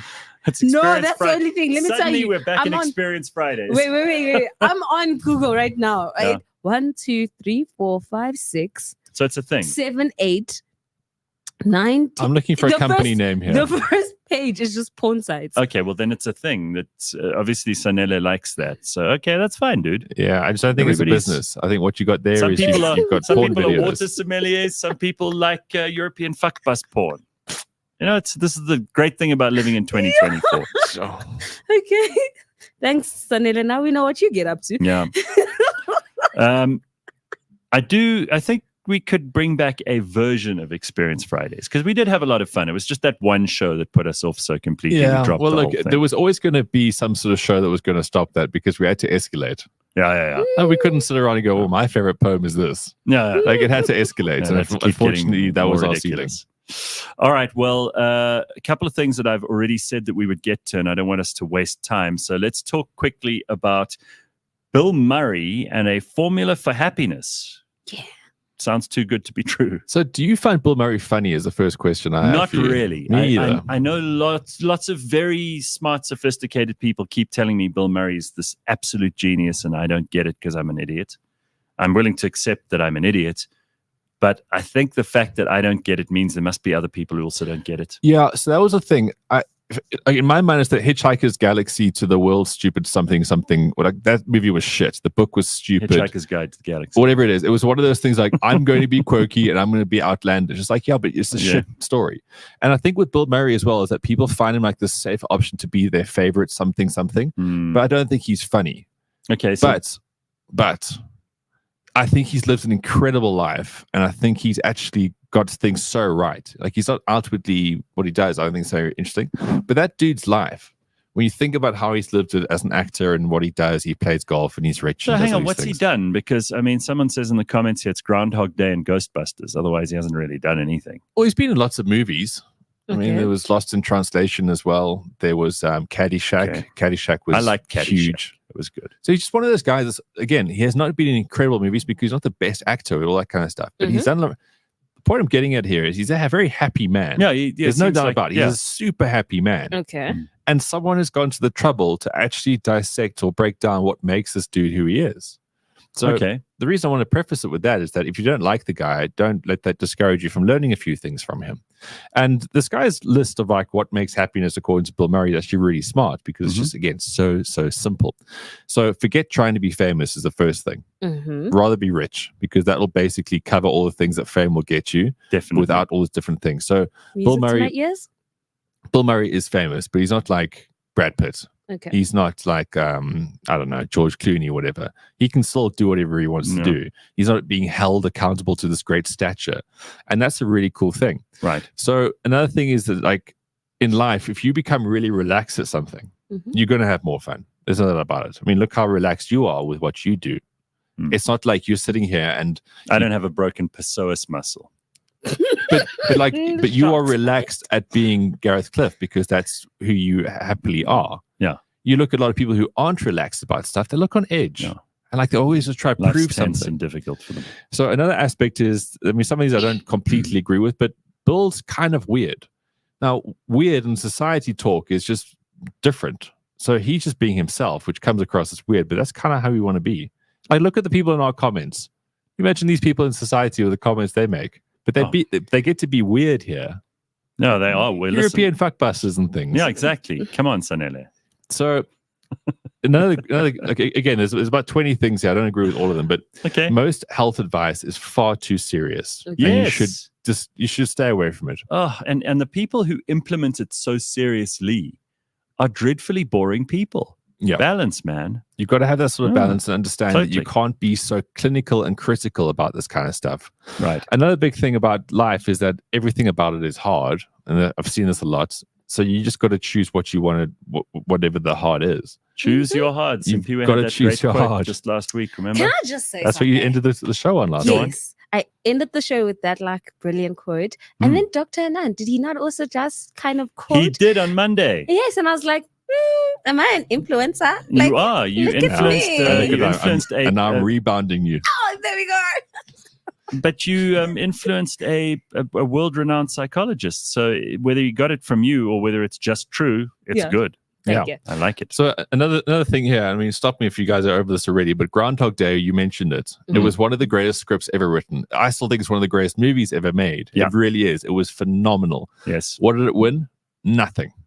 Doesn't matter. Doesn't matter. No. The whole thing is that they created something amazing, and the people who loved it absolutely loved it. So if you're going to put a lot of hard work into something, whatever it may be, don't be upset if the recognition that you might have wanted initially is your way of guidance. Bullshit. Well, this goes for Create something everything. beautiful. It's the same as, when I post something on social media, I don't really care if people like it or not. And that's why I'm happier than them. I'm posting it for me, actually. I'm not posting it for you. Yeah. I'm sorry to break it to you. If that's what you thought was going on, I'm just doing it for me. It's just a nice album of stuff I can look over the 3 days before I die, Absolutely. And I will, I mean, again, this list is really, really long here, but one thing I want to end on is just giving 100%. So all of these things I'm mentioning here are so damn obvious. But if you can find a few things to give 100% to, rather than having 10 things to give 30% to. Sorry, you mentioned how weird the people in the comments are. Carl says, on the weekends, I enter my room naked, holding a dildo and say to my wife, choose your heart. It's a great marriage, especially for her. Poor Mrs. DeSantos. Well, yeah, especially as Carl buys the small dildos. Yeah. Oh, man. That's hilarious. Is that all that he's got? I mean, look, there's other things here. It's just what I love about it is just that it's so simple, and this guy's life is kind of on that thing the whole time. Okay, I like that. Bill Murray, as you say, he's got this sweet spot between being famous enough that people will recognize him if he looks directly at them, but not so famous that he can't walk down the street and do normal stuff. Yeah. I think that's really cool as well. So it's easy for him to say a lot of this stuff because he's in that sweet spot. I think if you're too famous, life is just horrible and incorrigible and everybody else takes up all your time. And if you're not famous at all, you always wonder what it's like. So I think he's found a really good spot there. Somebody says, remind me to never go on the Intercape buses with Sanele. And he says, you did me a dirty. He's stuck claiming he only heard about it on the show. What lies? He says, the first time I actually heard of those buses was on the GCS a while ago. Don't blame us for your filthy weekend habits. We don't believe you. Unreal. All I did was Google that to understand what it is. Yeah, we just looked it up, dude. Don't shoot the messenger. You're the one who brought it up. But you know what, Sanele, always feel this is a safe space for you to bring up your weird shit. All right. I don't want you to ever change. Don't you let these people, don't let Simpiwe make you feel ashamed. You're allowed. Okay, so speaking of ashamed, what shameful stuff have you got to tell us about? What is this thing called? The celebrity block trend. Which I think... What is this? It's something you might appreciate. Go on. To some extent, okay. Right? So celebrities are now losing thousands of followers in an unprecedented TikTok trend where people are deliberately blocking the rich and famous so that they lose sponsorships, their brand deals, and ultimately... Chelete. And you know why? I heard it's happening with The Rock, isn't it? Yes, it's happening. But wow. Here's how it all kind of got started. So a couple of weeks ago, there was the Met Gala. And there was this particular model and content creator, Hailey Bailey, who was outside, and she basically created this video where she was like, let them eat cake. Ooh, so now we're going back in history, you see? Right. And so for those who might not know their history very, very well, around the 1900s, the Queen of France in like 1774, somewhere there. The late 1700s. Yeah. Marie Antoinette. Yeah, bro. She apparently, allegedly, was living a very... Simpiwe, let me step in here. Yes, please you do. as the co-host of Blind History, I have to just correct you. Do your part, Gareth. Marie Antoinette, wife of King Louis XVI. The French hated her because she was Austrian. And she took a long time to produce an heir to the throne. Yes. Mostly because her husband had some kind of penis problem. There's some info you didn't have before now. Anyway, Penis she's problems. supposed to have said, even though there's no evidence, it's highly unlikely she did this. Mm-hmm. She lived a really great life. She even had like a little fake farm where she'd milk cows and she'd pretend she was just a peasant. And she would wear these outrageous outfits and hairdresses and jewelry. And she was really like as rich as Croesus. And her husband and she lived this incredible life at the Palace of Versailles, which is the biggest palace you could ever imagine. And they made up the story that when she was told that the people of Paris had no bread, that she went, oh, let them eat cake, which she didn't say. But anyway, it became a story. Yes. And then they cut off her head. Yes. But it was like that time Cyril said everyone must do that Jerusalem dance, even though people didn't have any food or nothing. Correct. He's just like, well, go dance. Right. So now fast forward to 2024, where Hailey Bailey dressed up as Marie Antoinette. Yebo and said the famous "let them eat cake." And now this has sparked a digital revolution where people are like, oh, hell no, you guys are at the Met Gala where tickets cost like $75,000. Don't convert that to rands, you will cry. And now they're like, we are unfollowing, we are blocking all these celebrities that attended this event. Kim Kardashian so far has lost about 9 million followers. Hailey Bailey, the same, and all the other celebs that were there. So it seems like it's working, and it's the hashtag blockout24. But this Met Gala is such bullshit. Also, following celebrities is so shit. Why do you want to follow celebrities? Well, you can just go to search and look at them. But I want to attack the Met Gala in particular because I think it's such a stupid thing. If you are not invited to the Met Gala and you can't afford the ticket, you must not pay attention to people who do, because it is the biggest middle finger to you as a hardworking person in the world who's actually got real problems and priorities. These people dress up in these outrageous outfits, which cost more than your house. Mm-hmm. Most of these outfits look terrible anyway. There was one woman who pitched up in something, and again, I only know this because it was a thing on X, on Twitter, and they posted pictures of some of these people. This one woman looked like she was in a beekeeper's outfit. Did you see that? Yeah, boom. Like the most stupid, ridiculous, outrageous wastes of money. These people are basically burning money in front of your face. Let them eat cake is the perfect metaphor for what's going on there. And they're not impressive people. Most of these people are famous for being famous. And if you are part of the crew that made them famous, you should be ashamed of yourself. There is a chance for you to redeem. What you need to do is stop following them, like Simpy was saying. So the celebrity block trend, I'm all for it. I was thinking, what is it like? There's a celebrity who lives on your block. But now I get it. And I'm totally on the side of the celebrity block trend. I'm with it 100%. These people must be pulled down. They are the most out-of-touch elites that have ever existed on the face of the earth.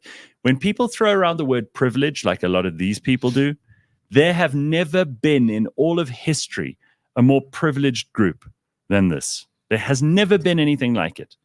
And these people are not only wildly rich, wildly famous, but they're also wildly unspectacular, uninteresting, and ordinary in every possible respect. Do not pay attention to them. The very best thing you can do for your mental health, for your happiness, for your life, for your children, for the people you care about, is to not pay attention to these assholes. Well said. Rant over. Well said. Honestly, the Met Gala, hypocritical assholes. A stupid waste of time. Because these are the same people that tell us, like, everyone should have a fair chance in life, and the climate's this. And excuse me, Alexandria Ocasio-Cortez, who is the congresswoman from Brooklyn, New York, was at the Met Gala last year wearing a dress saying, "Eat the rich." Yeah. And we're like, honey, you are the rich. Mm-hmm. And no one wants to eat you. Irony is lost on arseholes as well. Yeah. That's another thing. Right. And that includes Taylor Swift for all those girls who are big fans of Taylor Swift. Eat her first. The I can't Swifties believe are coming after you. Are we endorsing cannibalism now on this show? Yeah, Swifties I think so. I think that's where it's got to. I mean, I think it's all because of the European fuck bus. So it's ultimately Sanelli's fault. It's Sanelli's fault. James, please. The show is going in a much better place. Rename this episode at the end of it and rename it to European F***K bus. Okay, please. I want nothing less. And then he laughs. Unbelievable. In the spirit of the words of Jackson Mthembu, don't buy the city press, don't buy. That's what he said. Don't follow celebrities, don't follow. Don't follow. That's what we're doing today. Don't follow. So if we've learned anything today, that's good. Yes. All right, Ben, anything you want to throw in at the last minute? No. I throw it in so much. I feel like I've been here for like 2 hours. It's so much. It's been a lot. It's been a busy morning. It's been a lot. We've only scratched the surface, though. There's still so much more to do. All right. All right. Well, thank you, Ben. Have a happy day. Are you still doing the cold ice bath things? Just not Fridays because it would mess up getting here on time. Also, you'd get here shivering. Yeah, I'd be a bit awkward. Shivering like a stray dog? Shitting dog. Yeah. Well, I mean, I was trying to make it like, a little bit more respectable. No. Please. We already talked about European fuck buses. There's no coming back now. All right. Thank you. Congo Chris says it's been an absolute fuck bus of a show. Are you not going to talk about Tyler's dress? Says Promise. I didn't. Was Tyler there? Yes. Our very own Tyler. In order for you to understand her dress, you need to know what the theme was, right? So every year at the Met Gala, there is a theme. And the theme this year was the Garden of Time. Mm-hmm. And she kind of got dressed in the sands of time. Okay. So yeah, she had like this dress that looked like the sand. Even she had like a sand watch or whatever. One of those hourglasses. There we go. Got as you. a handbag. Okay. And she looked really, really great. All right. We were all shocked to see her because we're like, she's a gone girl now for you to be attending the Met Gala. Yeah. But hey, she looked absolutely amazing and one of the best dressed, in my humble opinion. Well, that's all I shall say. Then there was some glimmer of hope, some glimmer of light for the Met Gala, but otherwise wasted time. Yeah.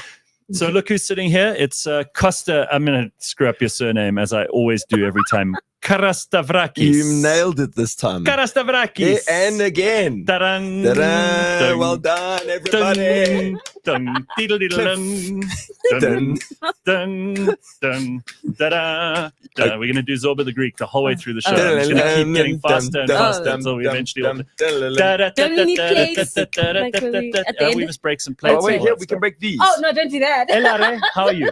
Kala kesire. Nice to see you, Costa. Good to see you too. Hello. You're good. Yeah, no, listen, I heard you've just been all over the world. You were touring in the US and Cyprus. Yeah. Very nice. Yes, I had lots of fun Very, touring very in nice. Cyprus and US. It's hardly all over the world, but Listen, it it's is some parts of the world. Cyprus. This is good. Cyprus is a very nice country. Very beautiful island. Very beautiful island. Nice people too. Half Turk, half mini Turkey. And half many Greek. Turkey in Daxi, ne? Huh? Kalata ipes. But what we're saying is not half Turkish, maybe just a slither Turkish. Well, is that where your people are from? No, my people are from Greece. Where in Greece? Where in Greece? We're from Limnos. What you think, Carastavrakis? You think this is Italian? What? Where in Greece? Scottish surname. Father Welsh, mom born in Scotland. Stop. From Limnos. Limnos. Yeah, we like Limnos. Very, very good. That's also a beautiful place. Limnos, northeast. Yes. Oh, okay. Yeah, northeast, a little island there. And Cyprus is a beautiful country. Really beautiful, wonderful people. I was very impressed.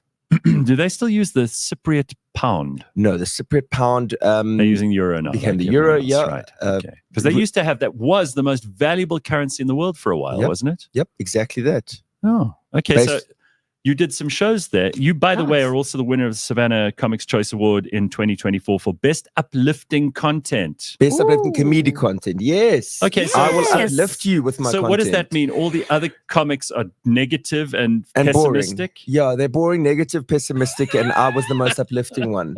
Yes.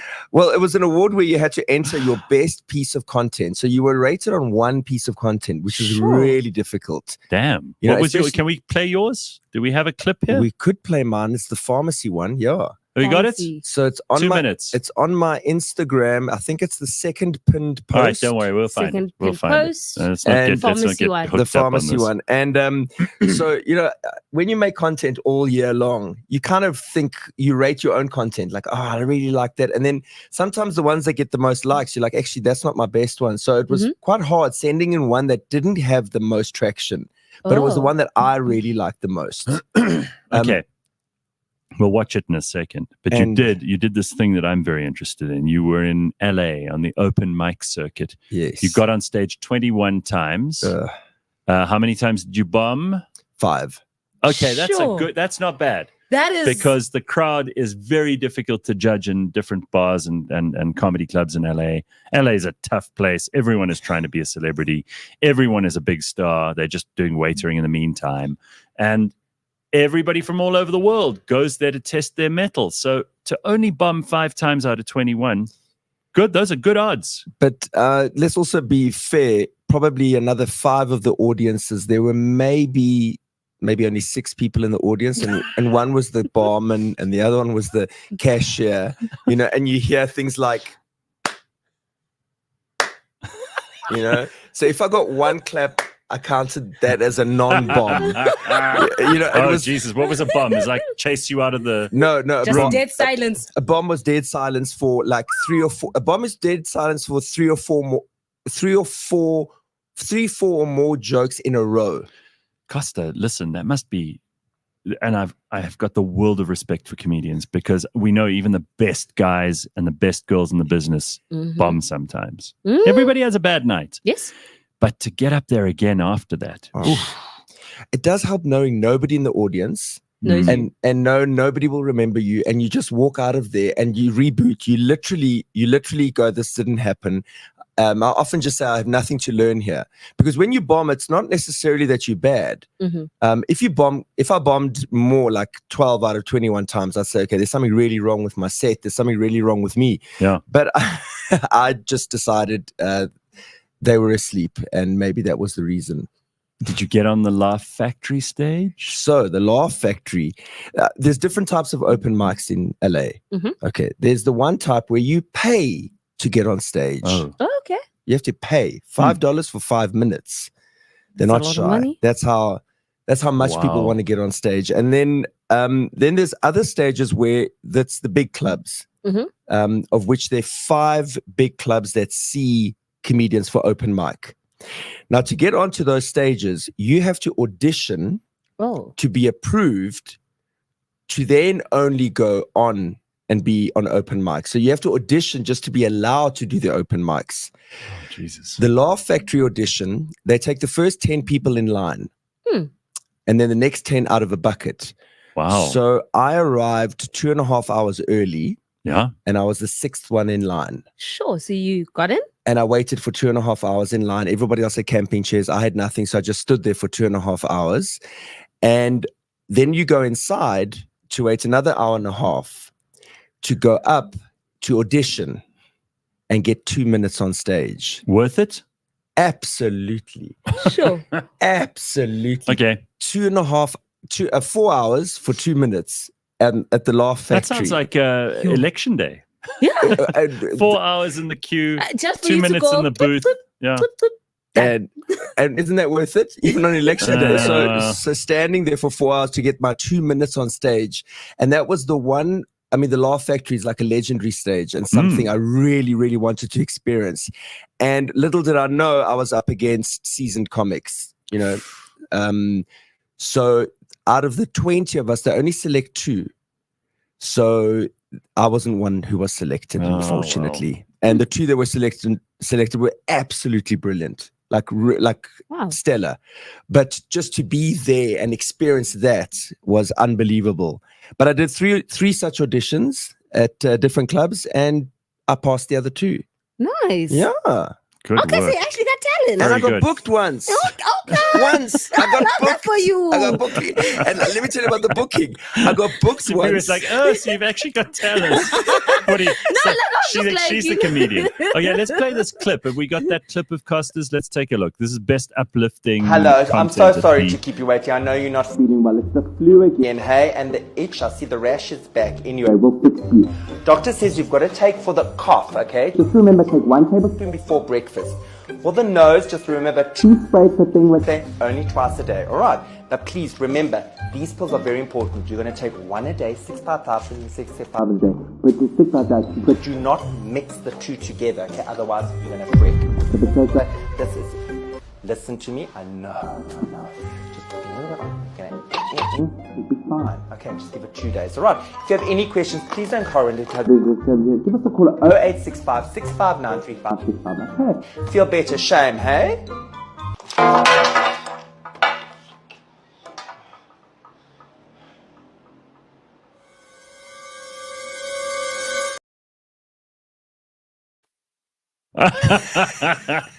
I don't know. You meant to put that last one up your ass, right? Basically. Yeah. Great. Good move. All right, I like that. That's and South Africa's pharmacists are like that. They give you all these complicated instructions, and nobody ever remembers what to do. Especially when you got the flu. This is a real story. It happened to me. I couldn't hear much. Huh. And they ramble, and we all nod. Yes. Yeah. Even Mm. when, have you noticed people when they get directions in South Africa, they're like, okay, yeah, and then I turn left, and you drive away, and you're like, I don't remember any of that shit. But I don't need directions. I'm a man. I know how to get there. Dude, come on. You're in a new neighborhood. You don't know. LA, did you find your way around LA easily? LA was much easier than I thought. Really? Way With all the easier. traffic? That's the other thing. I drove LA flat for 2 weeks. Okay, I was so lucky. A friend of mine gave me her car. Okay.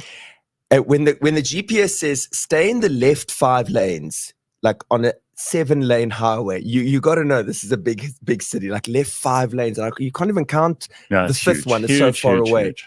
But the traffic moves. The traffic's always moving, even if it's very slow. It's not like Joburg where it just stops. It stopped only once in 2 weeks. But with GPS, I found my way around everywhere because there's that grid system in the US, north, south, east, west. And you just turn 7 blocks left and up and down. Okay, well, I'm glad to hear The problem that. in LA is parking. Oh, you see, that's where they get you. Okay. Gosh, they nail you on the parking. Hey, Sharon says the chemist probably got the script wrong because they couldn't read the doctor's writing. So anal should have been oral. That's also a good point. Good one. So the other thing I wanted to ask you about, because you went to Austin in Texas. Now I've been there as well, but you didn't like it. So my sister lives in Austin. Isn't everything bigger in Texas? Everything's bigger in Texas, and that's a fact. The hats, the cowboy hats they wear, the milkshakes, the food, like seriously. But Austin is this, they call it, it's a blueberry in a strawberry field. So it's a Democratic town in a big Republican. And it's weird. The whole theme there is keep Austin weird. And Austin has a very progressive community. They've got more yoga instructors than anywhere else per capita in the world. I mean, if you want to brag about that.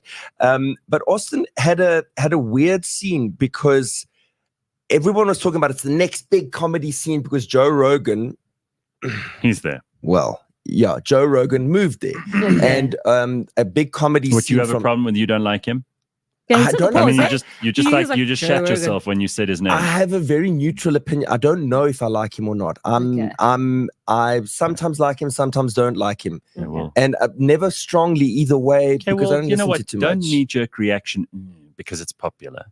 I just stayed quiet, which is probably an answer in itself. Anyway, is Austin filthy and the comedy was amateurish? Disgusting, a bit like gutter, like filthy, dirty. No, I know blue. Dirty I can handle, but all the gloves are off. I'm talking child trafficking, GBV, like all like they and I was like, there was a bunch of college students thinking things were funny that even some of the audience, which were also quite trashy, didn't think it was funny. And I was just there with my clean material because when you go to LA, everybody's yeah, 1 or 2 rooms are a little bit dirty, but there could be a booking agent in the room. Yeah, and you want to impress them because you want to get on TV. No one's going to drop even the F-bomb in some of the clubs. So you don't swear in yours? No. It sometimes does punch a joke when you throw the F-bomb in, but if you don't swear and it's still funny, then it's even better. Okay, but you said it's filthy.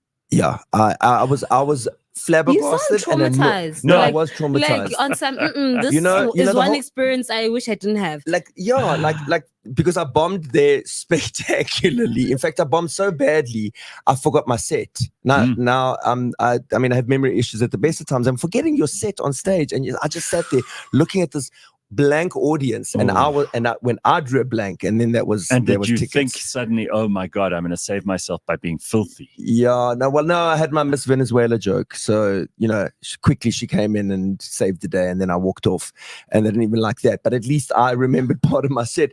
But yeah, filthy can be really funny.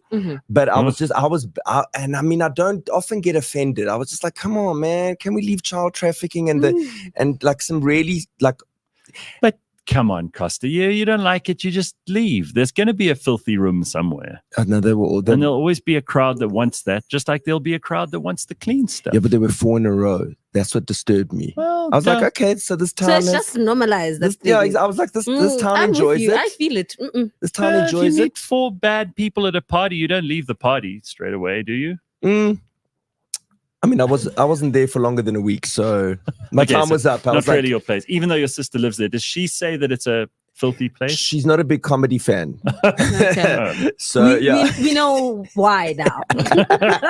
Exactly. Because she went out 4 times in Austin, and she was like, I'm not going there again. I don't know if you've heard of Kill Tony. It's the most watched live YouTube broadcast, and it's a Joe Rogan show where they put a panel of 4, and then like 8 comedians come in for a minute each. Okay. You come in, you do your 1 minute set, and then they rate you, and then what they basically do is trash you. Okay, sure. But of course, I put my name in a hat. There were 250 of us. Wow. So people are lining up to basically be trashed, torn to pieces. Yes. So I threw my name in the hat. There's a lot of sadomasochistic weird shit going on there. If that's what you're into, if you're lining up to be abused, I have to ask you, where on the doll did the bad man touch you? I mean, that's the only way to respond to that, because there's no dude. I get nerves just thinking about how hard it is for you comedians to get up on stage and actually entertain people. It's bad enough when people are in a bad mood, they've had a long day, they just feel like they want to unwind. So they're not they're like, come on, I dare you, make me laugh. Yeah, now I've paid. Their attitude's shit, and they've paid. And in Austin, and they want filth in Austin. They're like, well, we got to have this. This has got to be down and dirty. And that Costa Carastavrakis, that guy's not going to make me laugh because he looks clean. And I felt like the biggest nerd in the room. Oh, and dude. I mean, I can be a bit geeky and nerdy, but come on, man. Come on. Listen, did you hear Jerry Seinfeld's commencement speech at the, or it was a graduation speech at Duke University? I didn't hear it. I heard what happened. Well, it's got a lot of really interesting feedback. So there were a bunch of people who walked out because obviously, Jerry was saying how woke they are. And he came up with a very interesting idea of why privilege shouldn't be a dirty word. And then he is just naturally very funny. I mean, Jerry Seinfeld's probably one of the most successful people in comedy ever. It's him, Chris Rock. There are only a few people who are genuinely superstars, and he's one of them. He's probably made more money than anyone else in comedy ever with the Seinfeld series. But he did this one very, very funny joke about Frankenstein. He's like, we're not very good at growing brains, artificial brains, and he's worried about artificial intelligence. But he says he never even understood why Frankenstein had to wear a sports jacket. We're going to go into the village and torment like the peasants in the village with this monster, but please remember the dress code. He's like, Mr. Stein, please, if you don't mind, just go back to your car and get your sports coat so that we can let you into the village. I thought that was pretty funny. He's good. Yeah, he's brilliant. He's still good. Unbelievably brilliant. Love the guy. Yeah. Okay, so other than that, you had a good trip though. Any serious considerations of moving there? So I did the show that I did locally. I rewrote it for like an international audience, and what gave me a lot of vuma is that show killed. Oh, really? Nice. Because when you here's the other thing. Because it's different, because they don't get that there. No, because it was targeted to a specific audience. So when an audience is coming expecting you or expecting humor that they know is coming from a South African accent, etc., people calibrate differently. You don't have to like firstly calibrate them to your accent and then to your humor. So that really worked well. So that was very encouraging. But I want to spend at least a month, a year there because it was like training with the Springboks. Well, that's it. And Trevor Noah often says that the best kind of practice he got to do that TV show of his was when he was in America and he did the comedy circuit for like a year or 3. He was busy and he said there's a lot of hard lessons in there. I mean, listen, that's how you keep yourself sharp. That's training for a comedian. That's like the athlete we had in here the other day who has to run his 100-meter sprints every day 5 times and has to do all this stretching and physical exercise. That's what you're doing if you're putting yourself into the fire. And we don't have comedy clubs here. We have some restaurants that allow comedy. Sure. And we have, I mean, if you watch the Comedy Choice Awards this Saturday, May 18th, on Comedy Central, they're doing, you'll see, I mean, the Comedy Central Awards are these like it's a massive event. And we don't have a comedy club in this country. Yeah. A dedicated, it's like the industry is so well developed. The talent is there. And no one watches Comedy Central. Well, I do. So, all you comics have to support them. Otherwise, they wouldn't have anybody watching. But the reality is also like South Africa is fertile ground for making jokes. We like to laugh at ourselves. We're actually a much happier country than America. We are much happier. My goodness, Americans are polarized. They're angry. They're triggered. They're all. It really felt like they're on edge. Here, we really, really take the mickey out of all of us and take things much less personally. Much less personally. You can call a person skinny here, fat here, whatever. There, I mean, it's you keep to yourself. Yeah, I don't know who's going to lash out at you next. They've kind of lost their sense of humor in Big some time. ways. And they're very prickly. As That's you the put word, it, prickly. right? I mean, wow. It must have been an amazing experience, though. And I think it's great that you're going to go and spend a month of every year there. Let's hope for more. That's good. I mean, listen, you have to earn a lot of money here to go over there for a month. It's expensive. I have a best friend and she gave me a place to stay and a car for 2 weeks. Sure. So all I paid for was my drive-through junk food.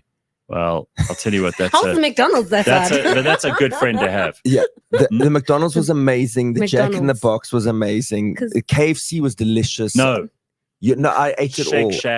Shake Shack was great. Five Guys. Chipotle's, did you try it? Five Guys for the price. But never mind the price. Oh my gosh. I'm sorry. Chipotle, I'm not a fan. Okay, I just don't like a burrito and lots of beans. Shake Shack, best burgers. Nice. Five Guys, best chips. Five Guys best chips, and they give you too many, which is great. Right. Okay, cool. Great. They got those bags of potatoes in the shop. Denny's flapjacks. You like Denny's? Oh my gosh. Okay. The waffles at Denny's. No waffles. Yeah, I think they call them waffles. Yeah, these big flapjacks and they're thick. And I mean, I dined on them. Yeah, I put on 3 kilos in 2 weeks. I want to send Simpiwe on like a fact-finding fast food mission in America. She'd love it. I mean, listen, you'd come back like this big. No, because I am a gym girly now. but you'd love it. I mean, there are just so many options. Yeah. That's the thing, right?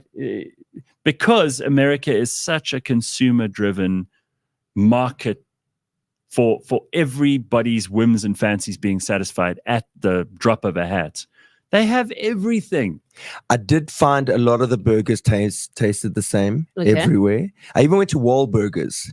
Now, I don't know if you know, Mark Wahlberg and his 2 brothers started a burger chain. It was in his documentary. If you watched that annoying documentary, he wakes up at 2:30 every morning. I know, he's just such an overachiever. Fuck? Yeah, come on. I mean, I thought 5 a.m.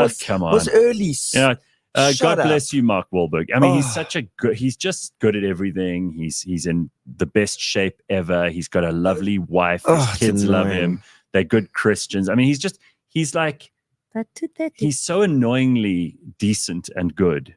And he wakes up at 2:30. He has all these businesses. And he's morally upstanding. It's annoying because you feel like we're always going to have to live up to that. But I went to his burger joint. And it didn't live up to it. No, very expensive and much like the same, like every other one. Well, you know why? It's to help pay for Donnie because Donnie Wahlberg is just a disaster. Oh, really? Oh, yeah. Well, everything that Mark is good at, Donnie is the opposite. Okay. Which means that Donnie is bad at everything. And he's a great embarrassment. And therefore, I think that the burger chain is probably a way to help Donnie pay for his lifestyle. Or just help give him a job. So what you were doing is essentially subsidizing the weak Wahlberg. Okay. That's what you were doing. Played your part. Oh, yeah, I hope you feel good about that.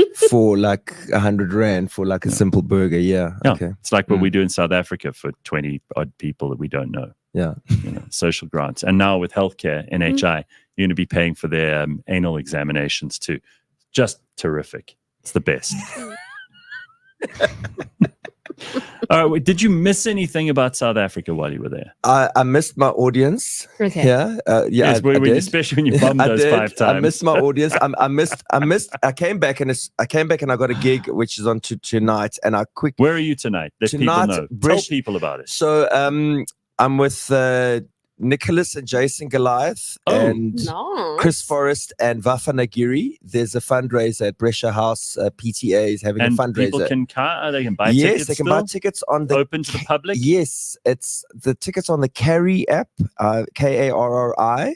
It's apparently all the school parents are on it. All right. And it's a fundraiser. It's on tonight. And I sat down. I had so much new material I wanted to write that was pretty South African based. Okay. And as I got down, I just started writing and I couldn't stop writing. Sure. Election stuff, this stuff, because I knew like, oh, okay, this is going to kill. I don't need to test this.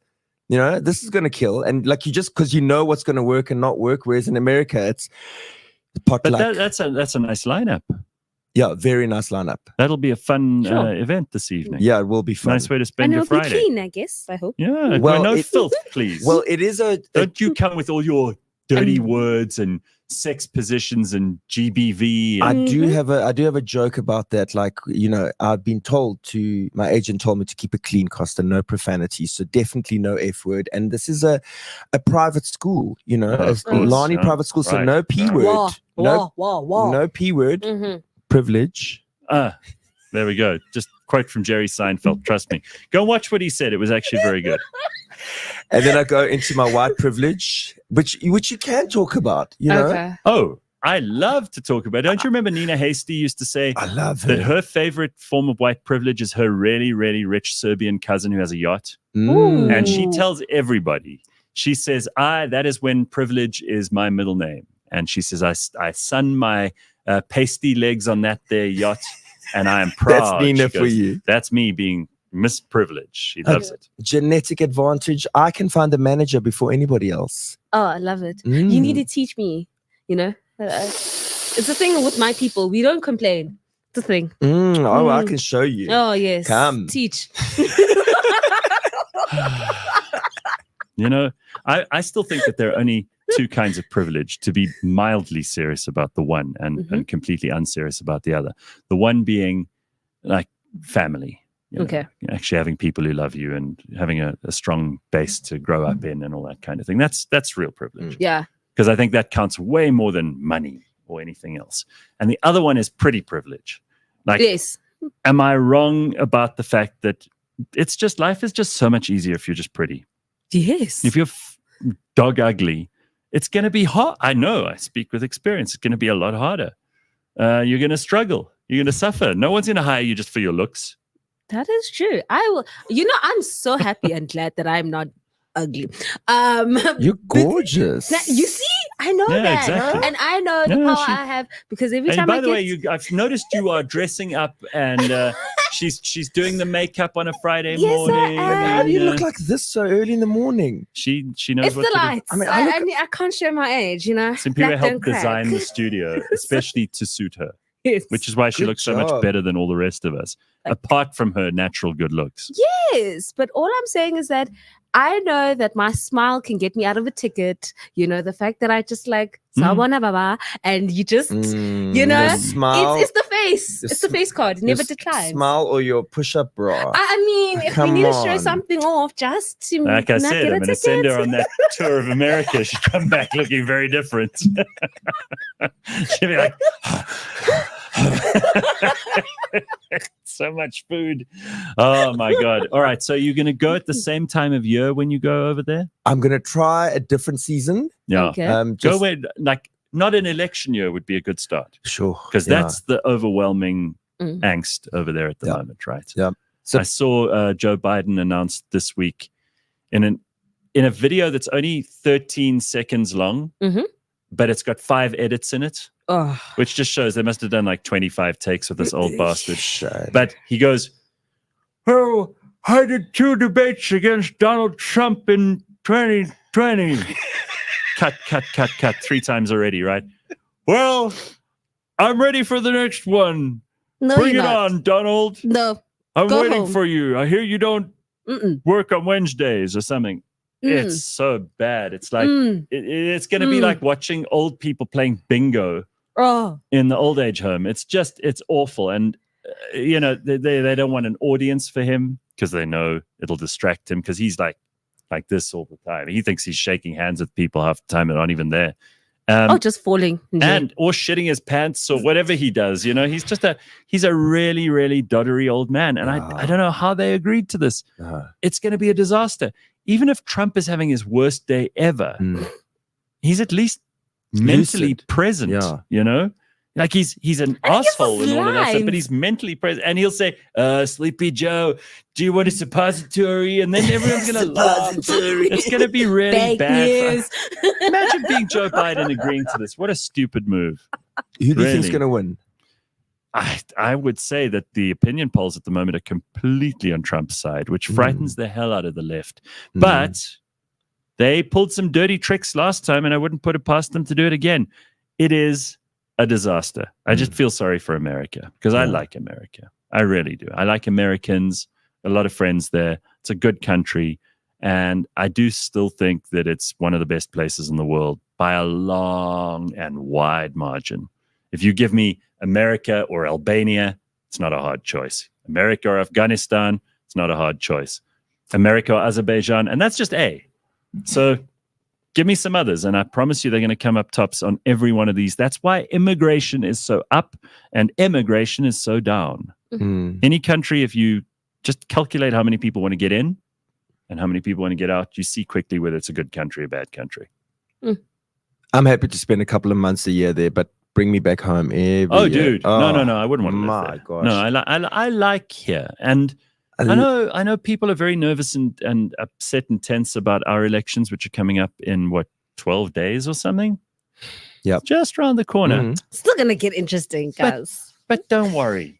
I mean, you know, you've lost your health care. Don't worry.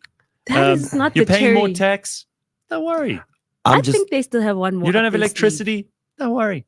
I'm just concerned. I'm concerned. Comedy rooms don't lie in South Africa.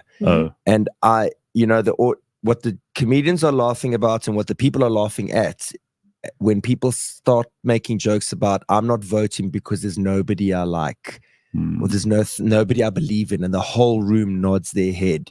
When I watch a whole room nod their head, but when you're saying I'm not voting, I get scared. I don't like that.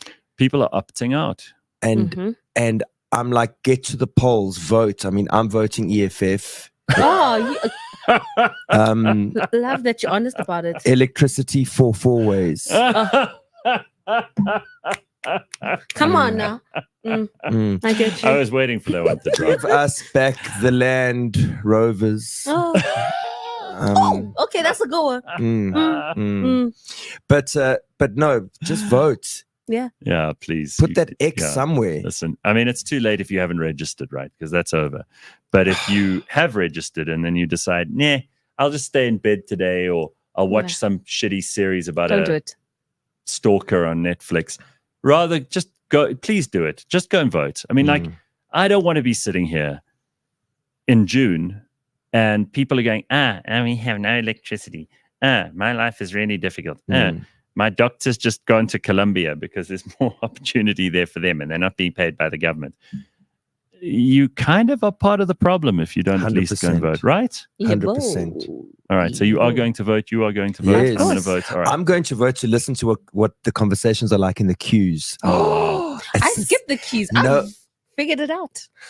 I like this. Take your granny. So the channel we're on, the Real Network, which seems to have a personality of its own. That's it for today. The network's telling me the time is up. That's it for today. Have an incredible weekend, you heathens. Cheers. Yep, I couldn't think of a better way to end it. Ciao, everybody. We'll see you on Monday. Bye.